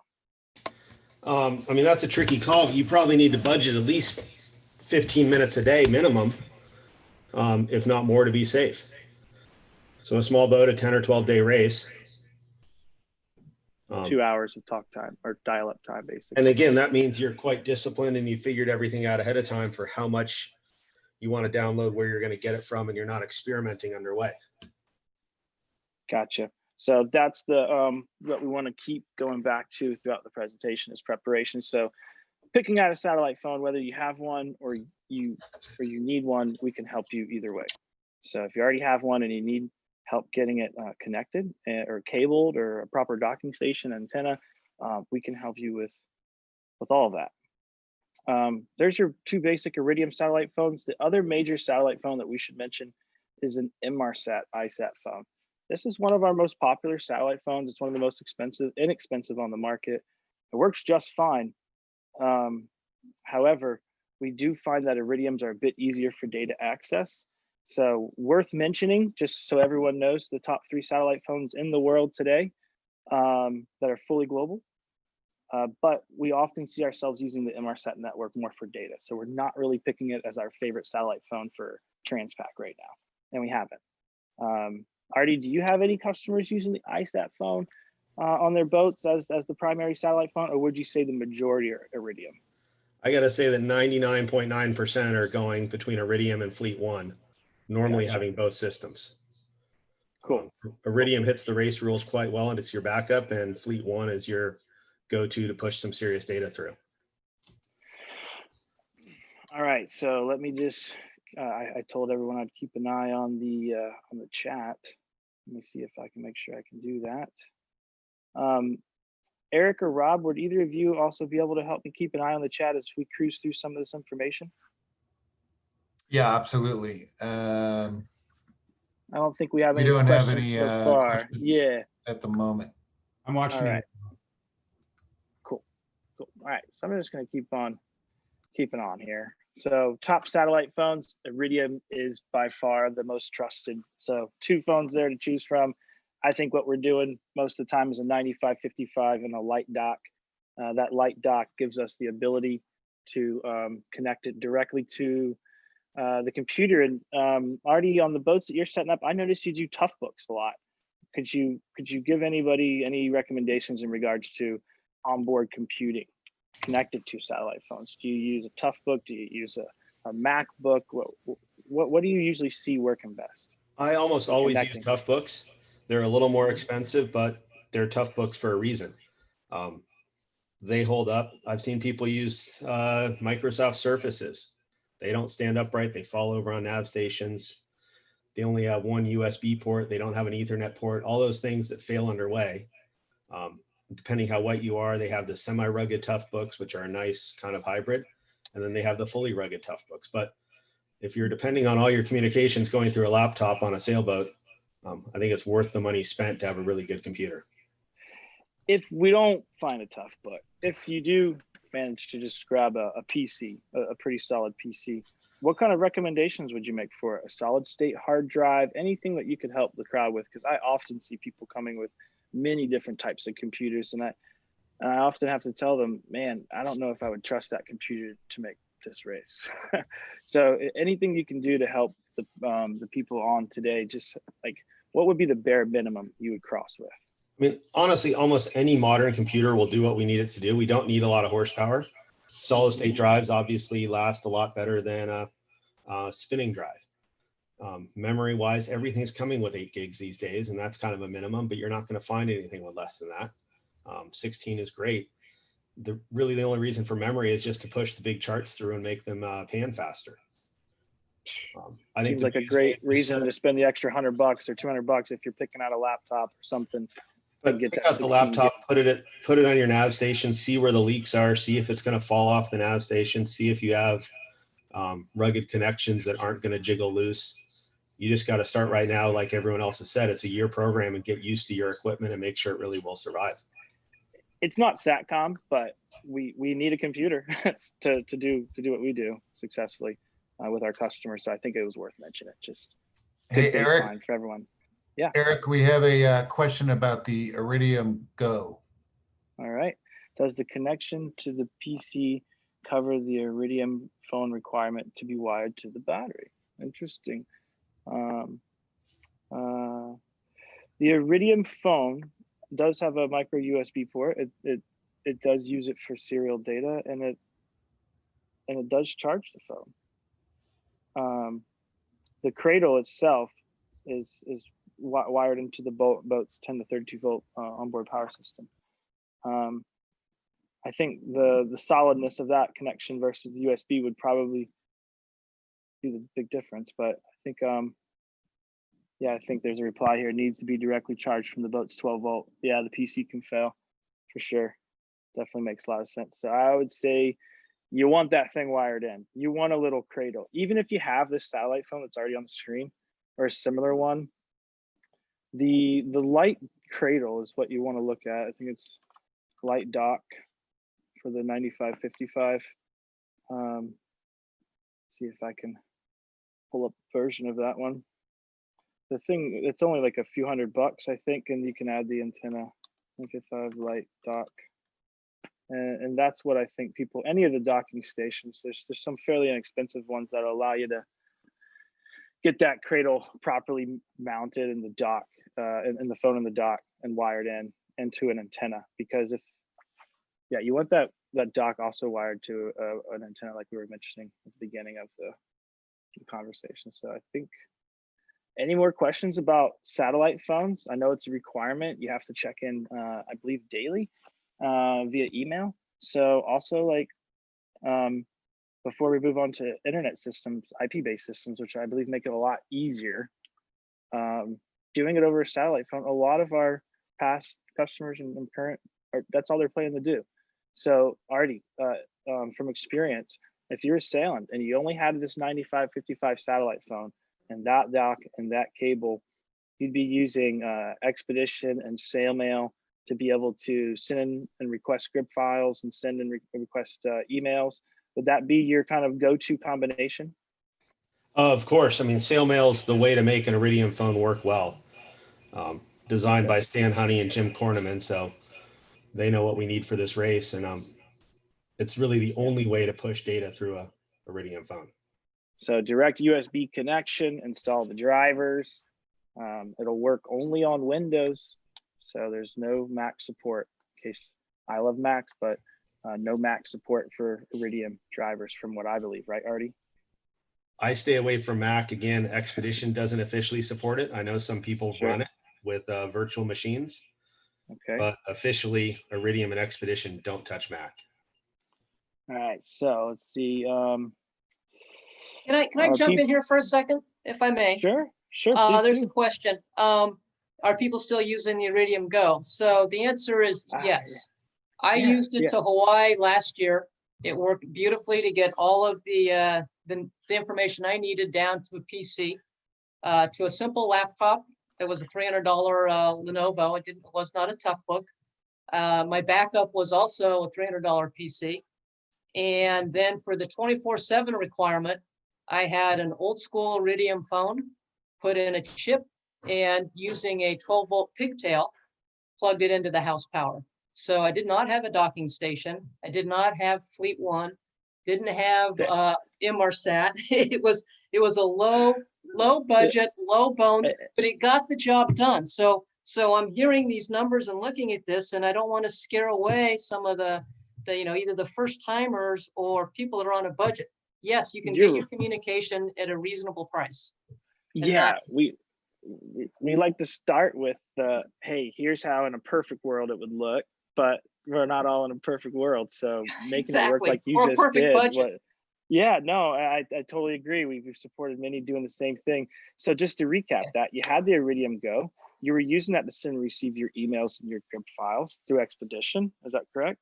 That's correct. Yeah, and you had your Iridium satellite phone. I guess you took the USB cigarette lighter adapter that comes with it. You clip that off and you wire it to your boat's power, right?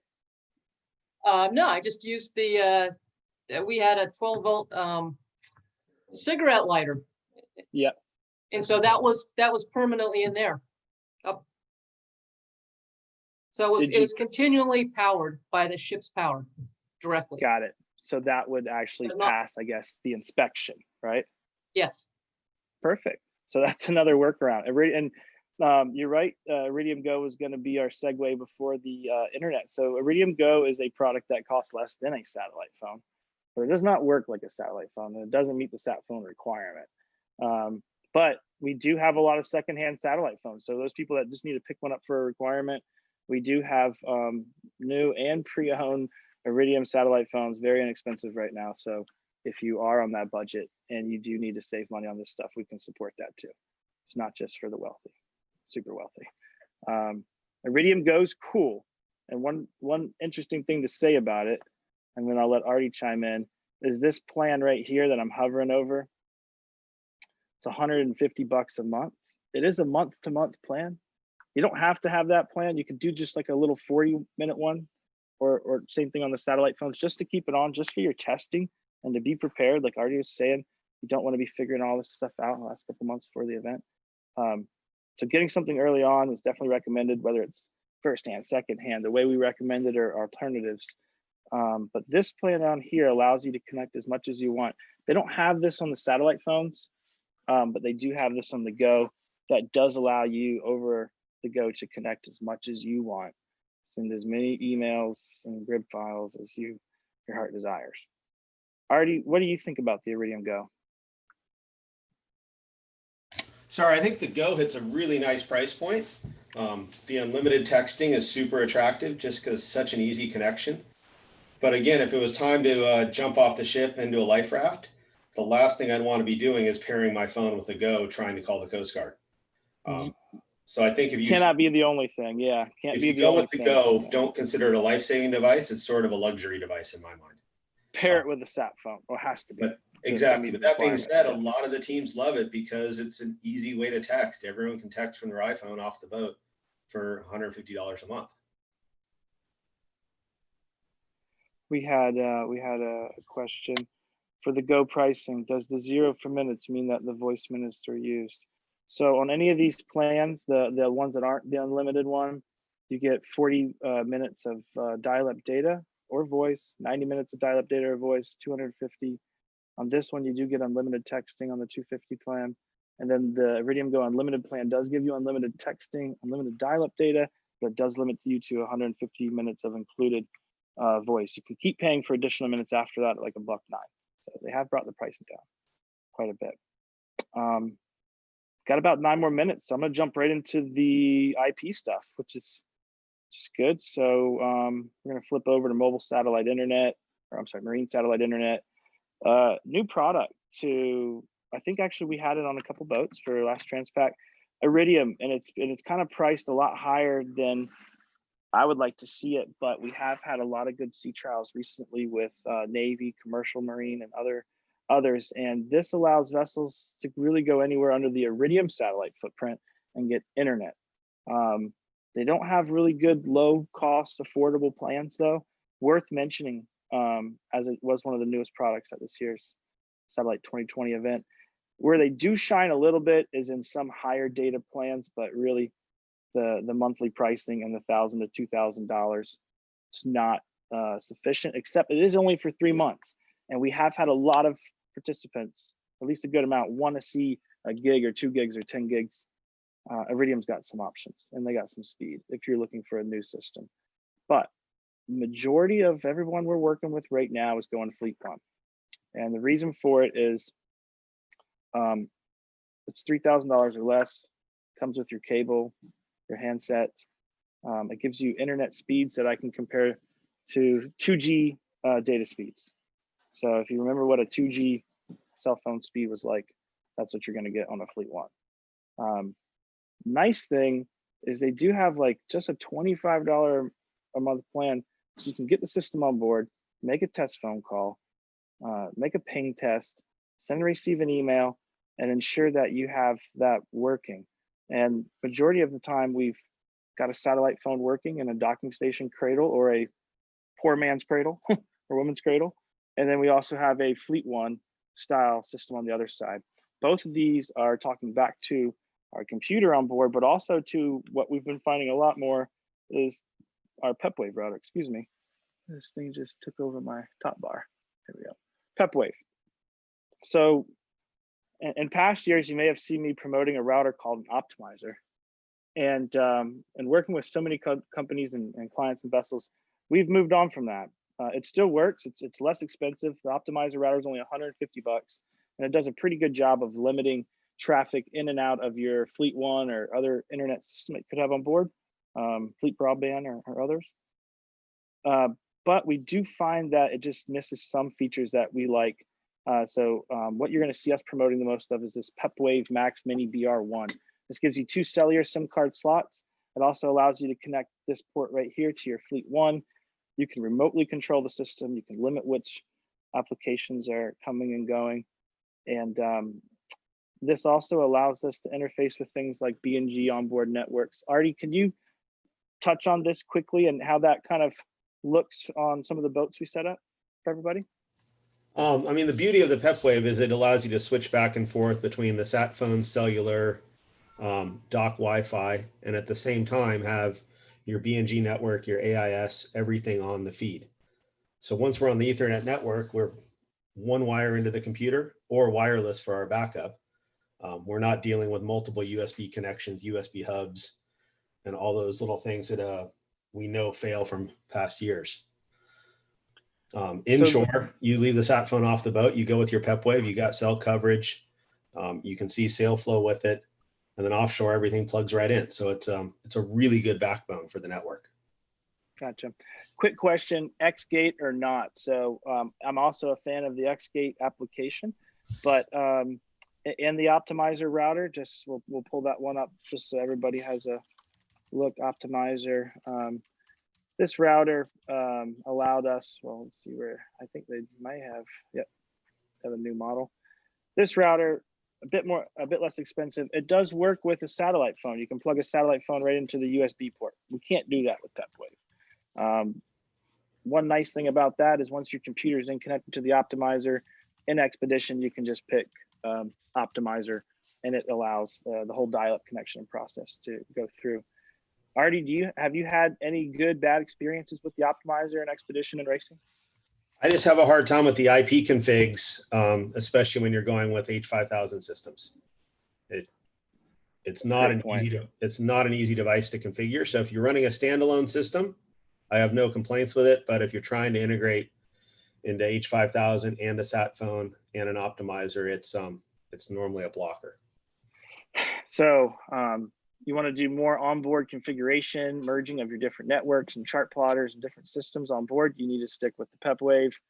If you really just want to get a nice Wi-Fi connection to a sat phone to where you can use it on an iPad. Now, does SailMail have an iPad or an iPhone app, Artie, or is it only on the desktop?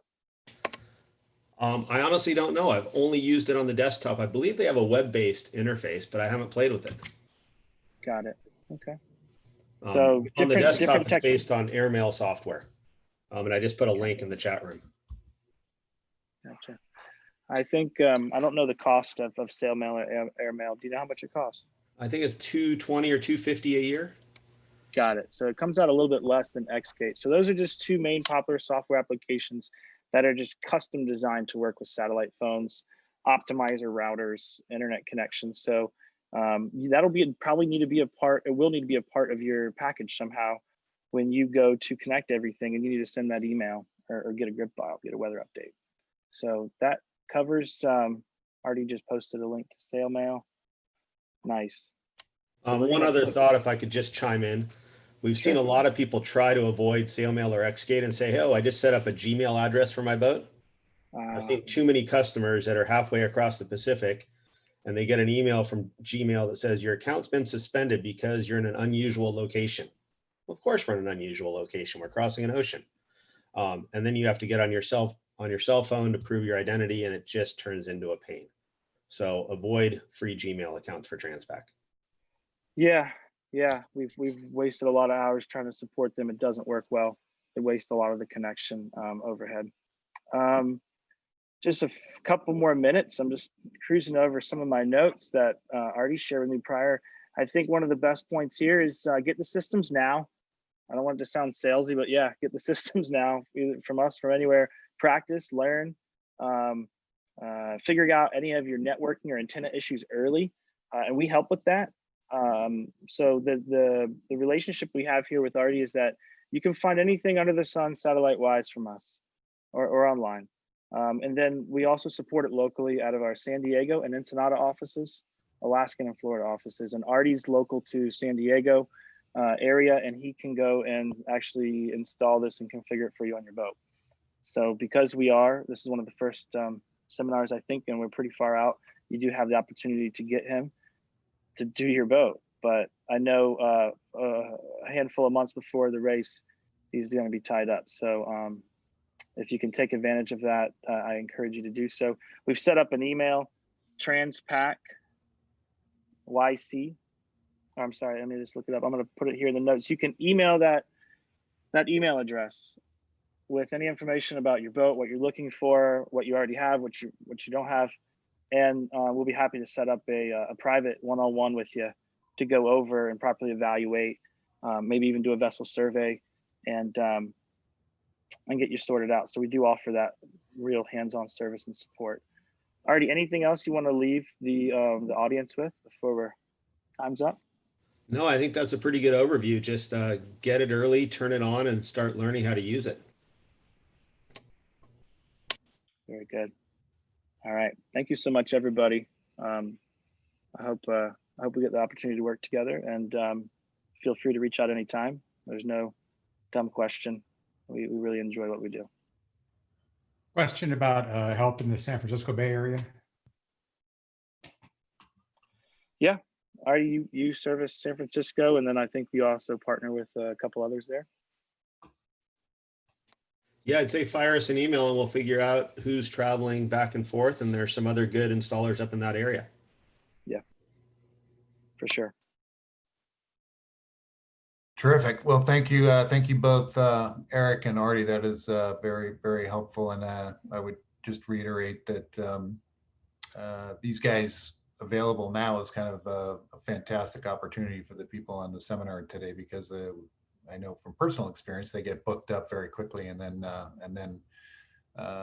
you don't have the bandwidth really to get the kind of attention to install these systems. So thanks again, Eric, and thank you again, Eric, for being a sponsor of the race. We really appreciate it. It's enjoyable to work with everybody, especially when we have plenty of time to do it. So, much more. Thank you again.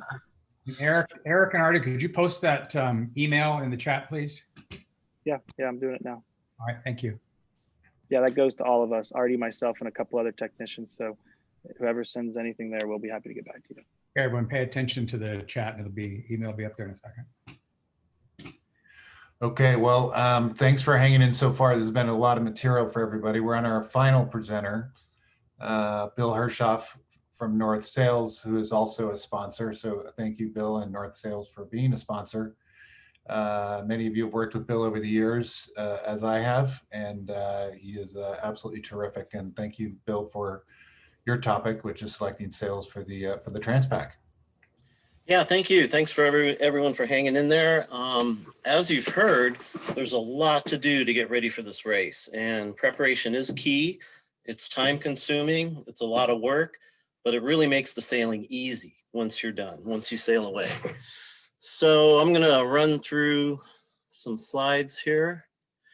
As Alan alluded to, typically, and in a typical Transpac race, you start here in relatively light air. Everyone normally starts with their big Genoas.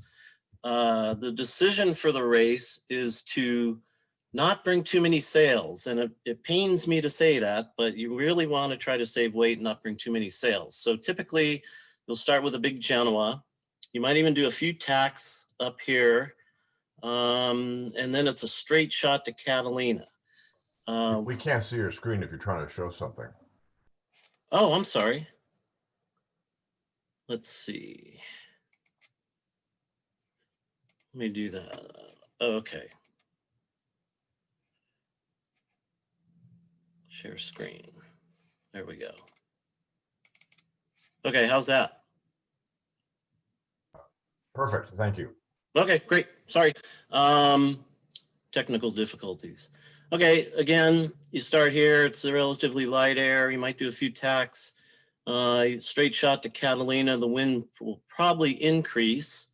And then you do a couple tacks up the face and you round the west end and you're away.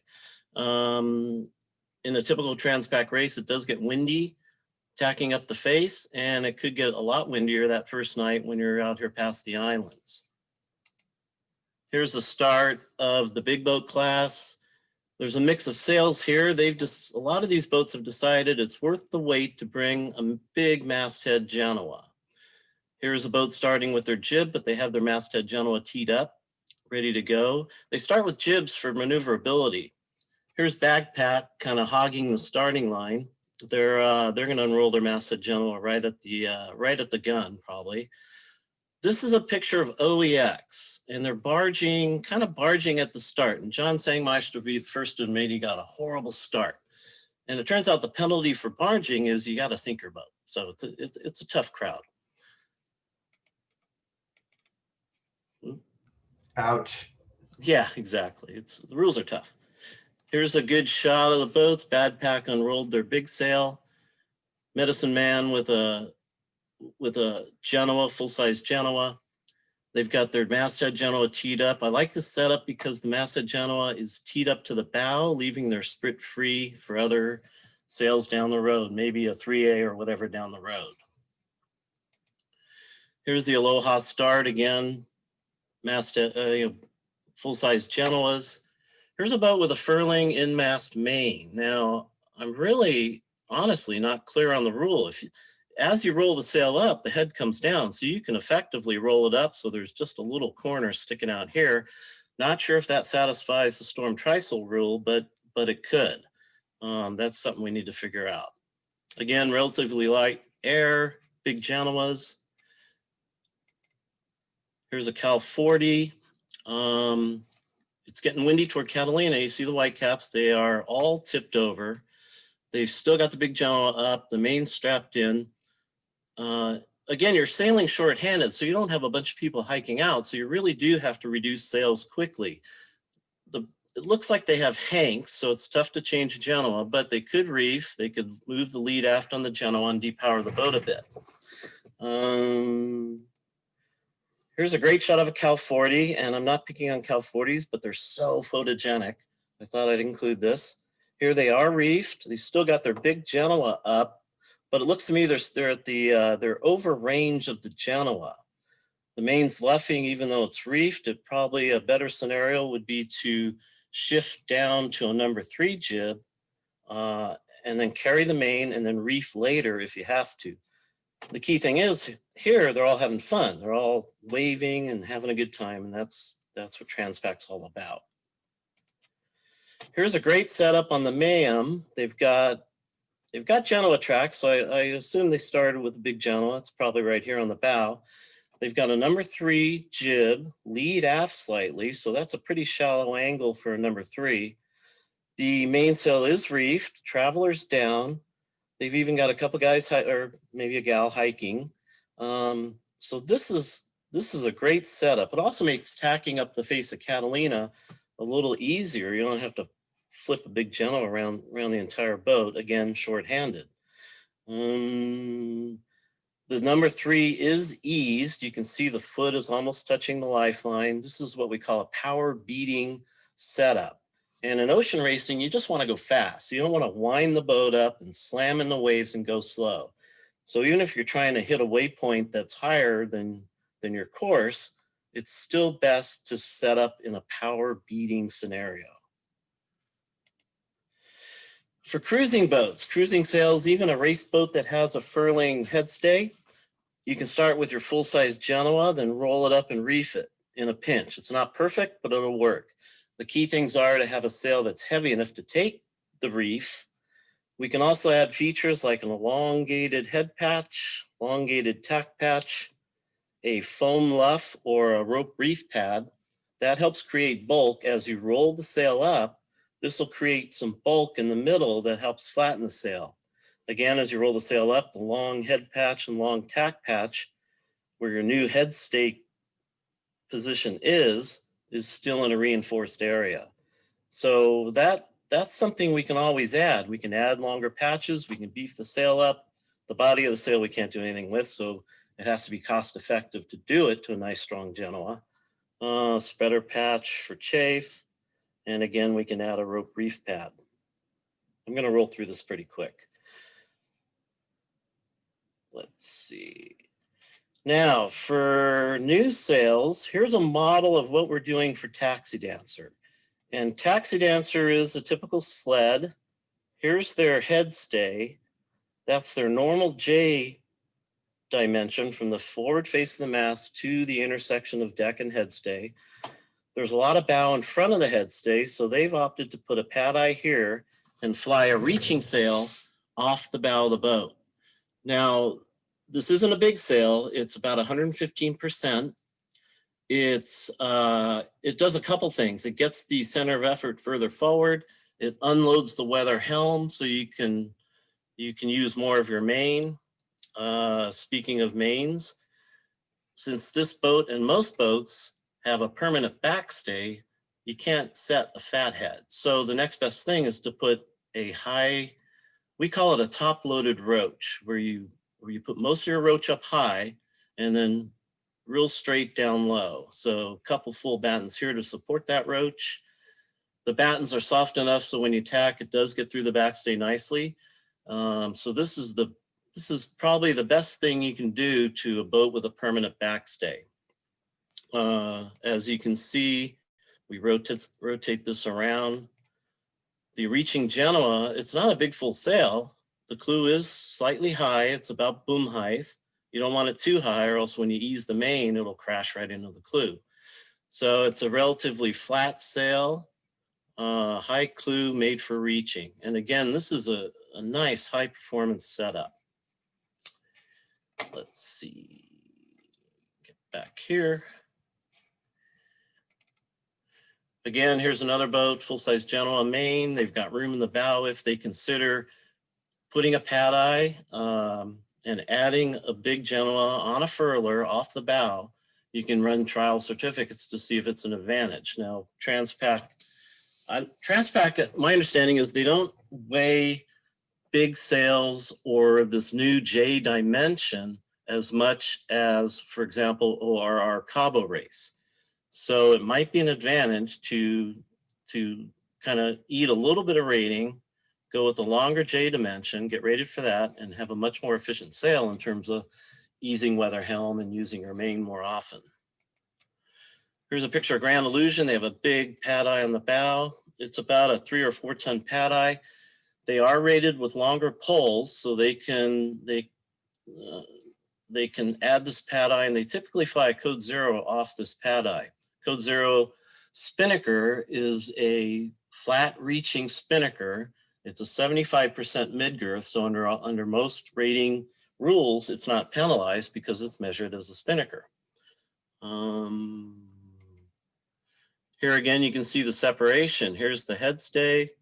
Here's the pad eye, so you get the center of effort a lot further forward.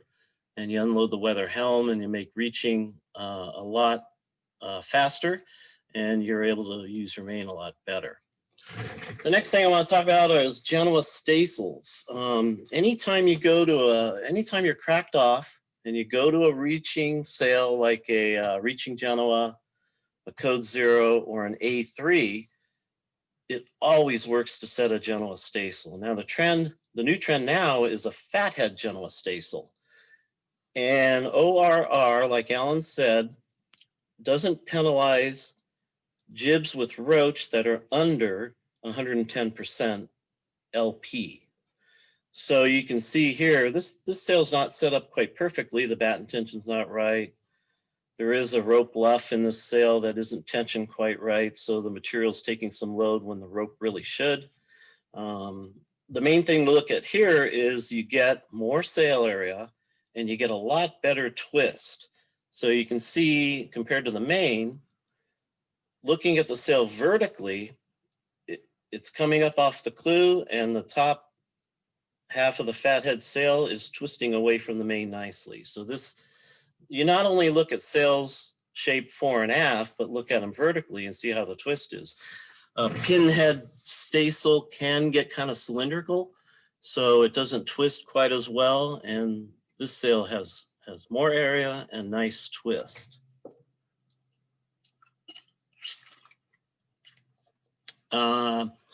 So as you go along and it's time to put up the A2, the trend is to build, well, the progression's probably a reaching Genoa with staysail, then an A3, then finally the wind goes aft far enough where you put up the A2, and you're gonna run with this A2 for several days. So the trend is to build a robust A2, meaning the body of the sail is normal light material like a 0.6. This sail is actually white with a blue stripe and white here, but the shading indicates the heavier material throughout the entire head. Halfway to the luff is heavier material, and down through the tack. There's also some heavier material coming out of the clew. Now, it's a true composite sail.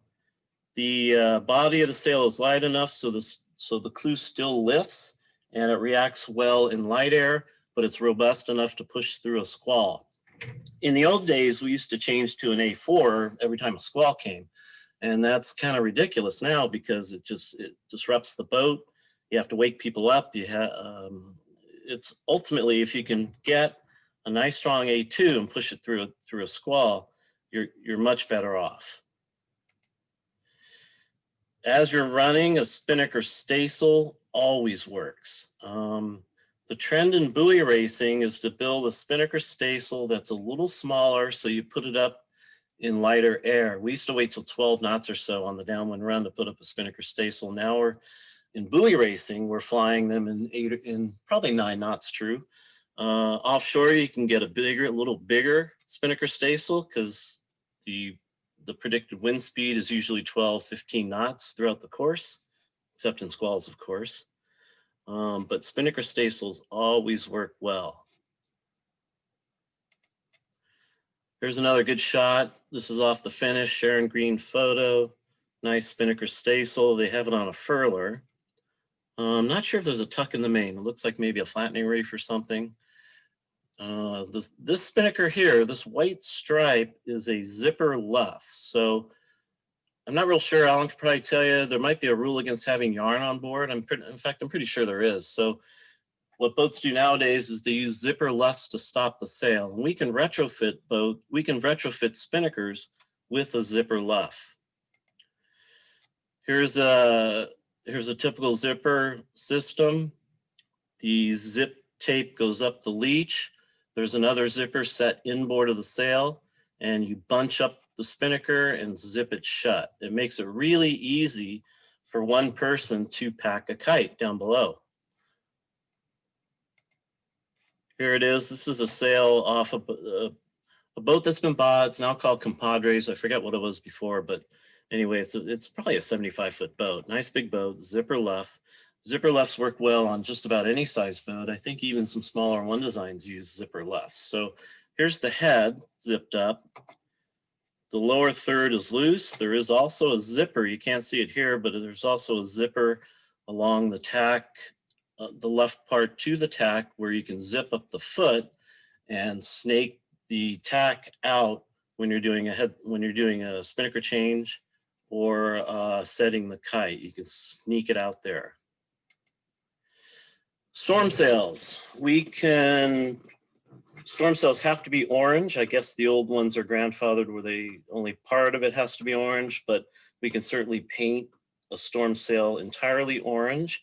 Our graphics department has the proper mix of ink or paint or whatever they call it. So it's the right color, it's the bright orange, and it doesn't flake off the sail when you store it in a bag down below. One key thing is sail repair kit. Now here's a menu of a bunch of sail repair options. Now you don't have to get all this, but a few things that work well would be, for example, the Cuban PSA tape. Cuban fiber tape is, you can get a 4-inch or a 6-inch wide roll.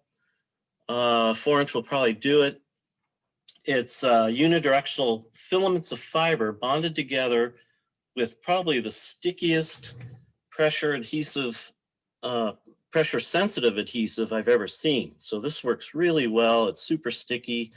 You can do some pretty hefty repairs with it. The nylon spinnaker repair tape, it's called the rest tape. It's kind of like, it looks like a 3/4 ounce spinnaker cloth with a sticky material on the back. What I use a lot is the Dacron Insignia tape. Now, probably no need to get a 2-inch roll, just get a nice, maybe a couple rolls of this 3-inch. I've used this a lot in offshore sailing, repairing small rips, even big rips. Spectral webbing, it's good to have that on in case you have to lash something. Spray glue, might not need it, but if you bring a wide piece of material and you do have a big rip, you can always spray the material with adhesive, stick it on the rip, and then hand sew around it. 1/2-inch seam stick tape is a double-sided tape. Not sure you need that. Sail ties, you should have a lot of sail ties. Zipper cars, always have a bunch of zipper cars. When especially if you have a zipper left sail, the cars are not captive on the left, so chances are you'll lose them or they'll drop over or whatever, but bring a bunch of zipper cars. Shears, a nice pair of scissors. You want a nice pair of hefty scissors so that the blades don't bend when you're trying to cut heavy material. Hand sewing kit, of course, you need a palm, needles and thread. Seam ripper, you might need that.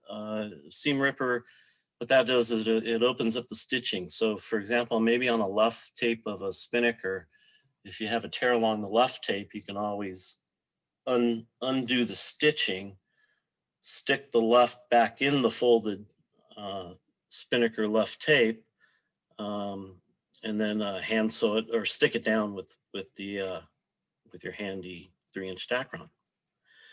Ceramic knife, a lot of these high-tech materials are hard to cut. You need super sharp scissors. Scissors should be brand new, so they're at their sharpest in order to cut the high-tech material. Ceramic knife will do the same. Some other add-ons would be, you might want to bring spare battens, maybe one long batten that you can cut if for some reason you flog the main and you break a batten. Batten boxes are the front end of a full batten at the left where the batten slides into. There's usually a slide or a bull rope in front of that, and they tension the battens. Now, if you flog the main a bunch, these boxes could break, so you might want one of those.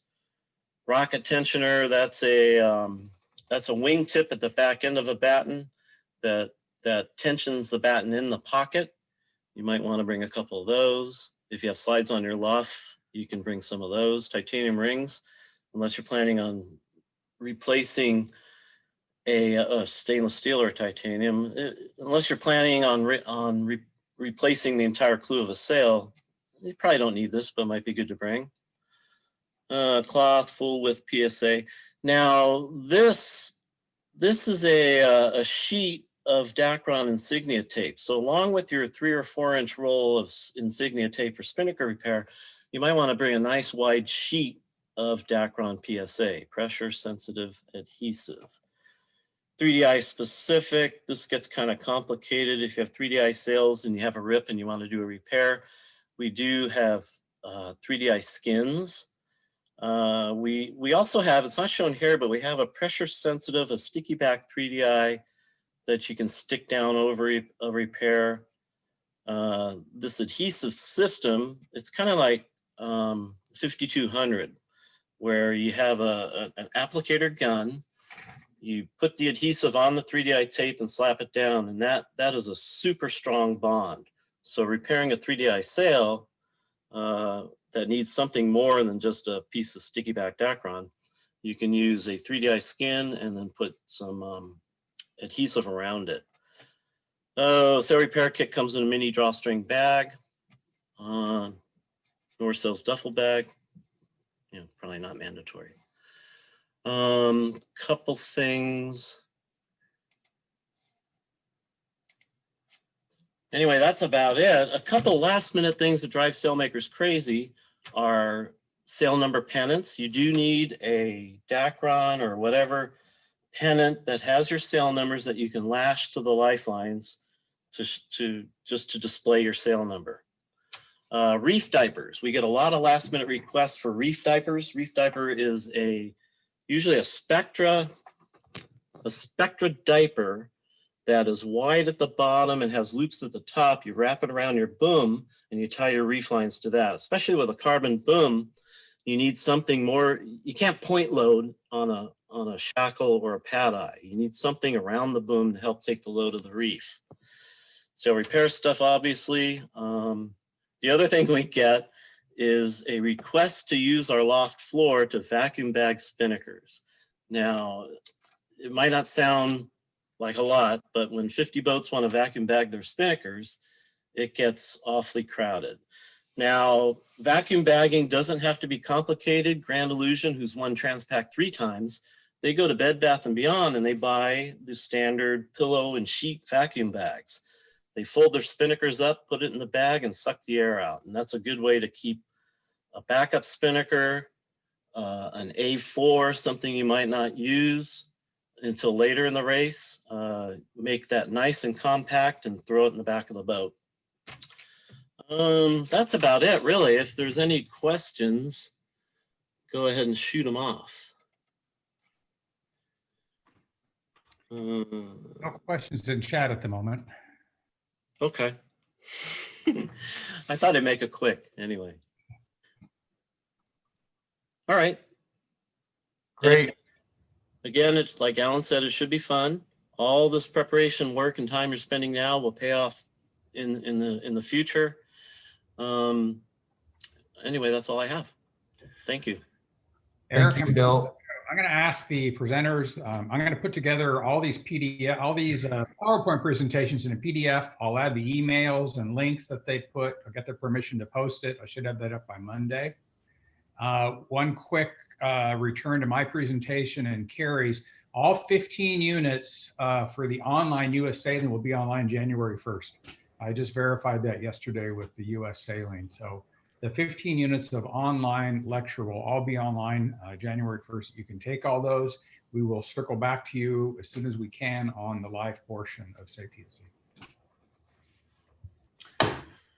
Fantastic. I'd like to thank everybody for a great seminar and hanging in here the whole time. I'd like to thank the presenters again and the sponsors again, and a special thanks to Tom for hosting and doing such a great job running the Zoom call. This is our first one. There'll be more.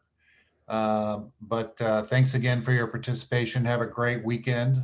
We look forward to hearing more from you as the race gets closer. Thank you again. Thanks all. All right, thanks. Thank you guys. Terrific job. Thanks, John. Appreciate that. Thank you. Thanks, Tom. Awesome presentation. Aloha. Aloha, guys.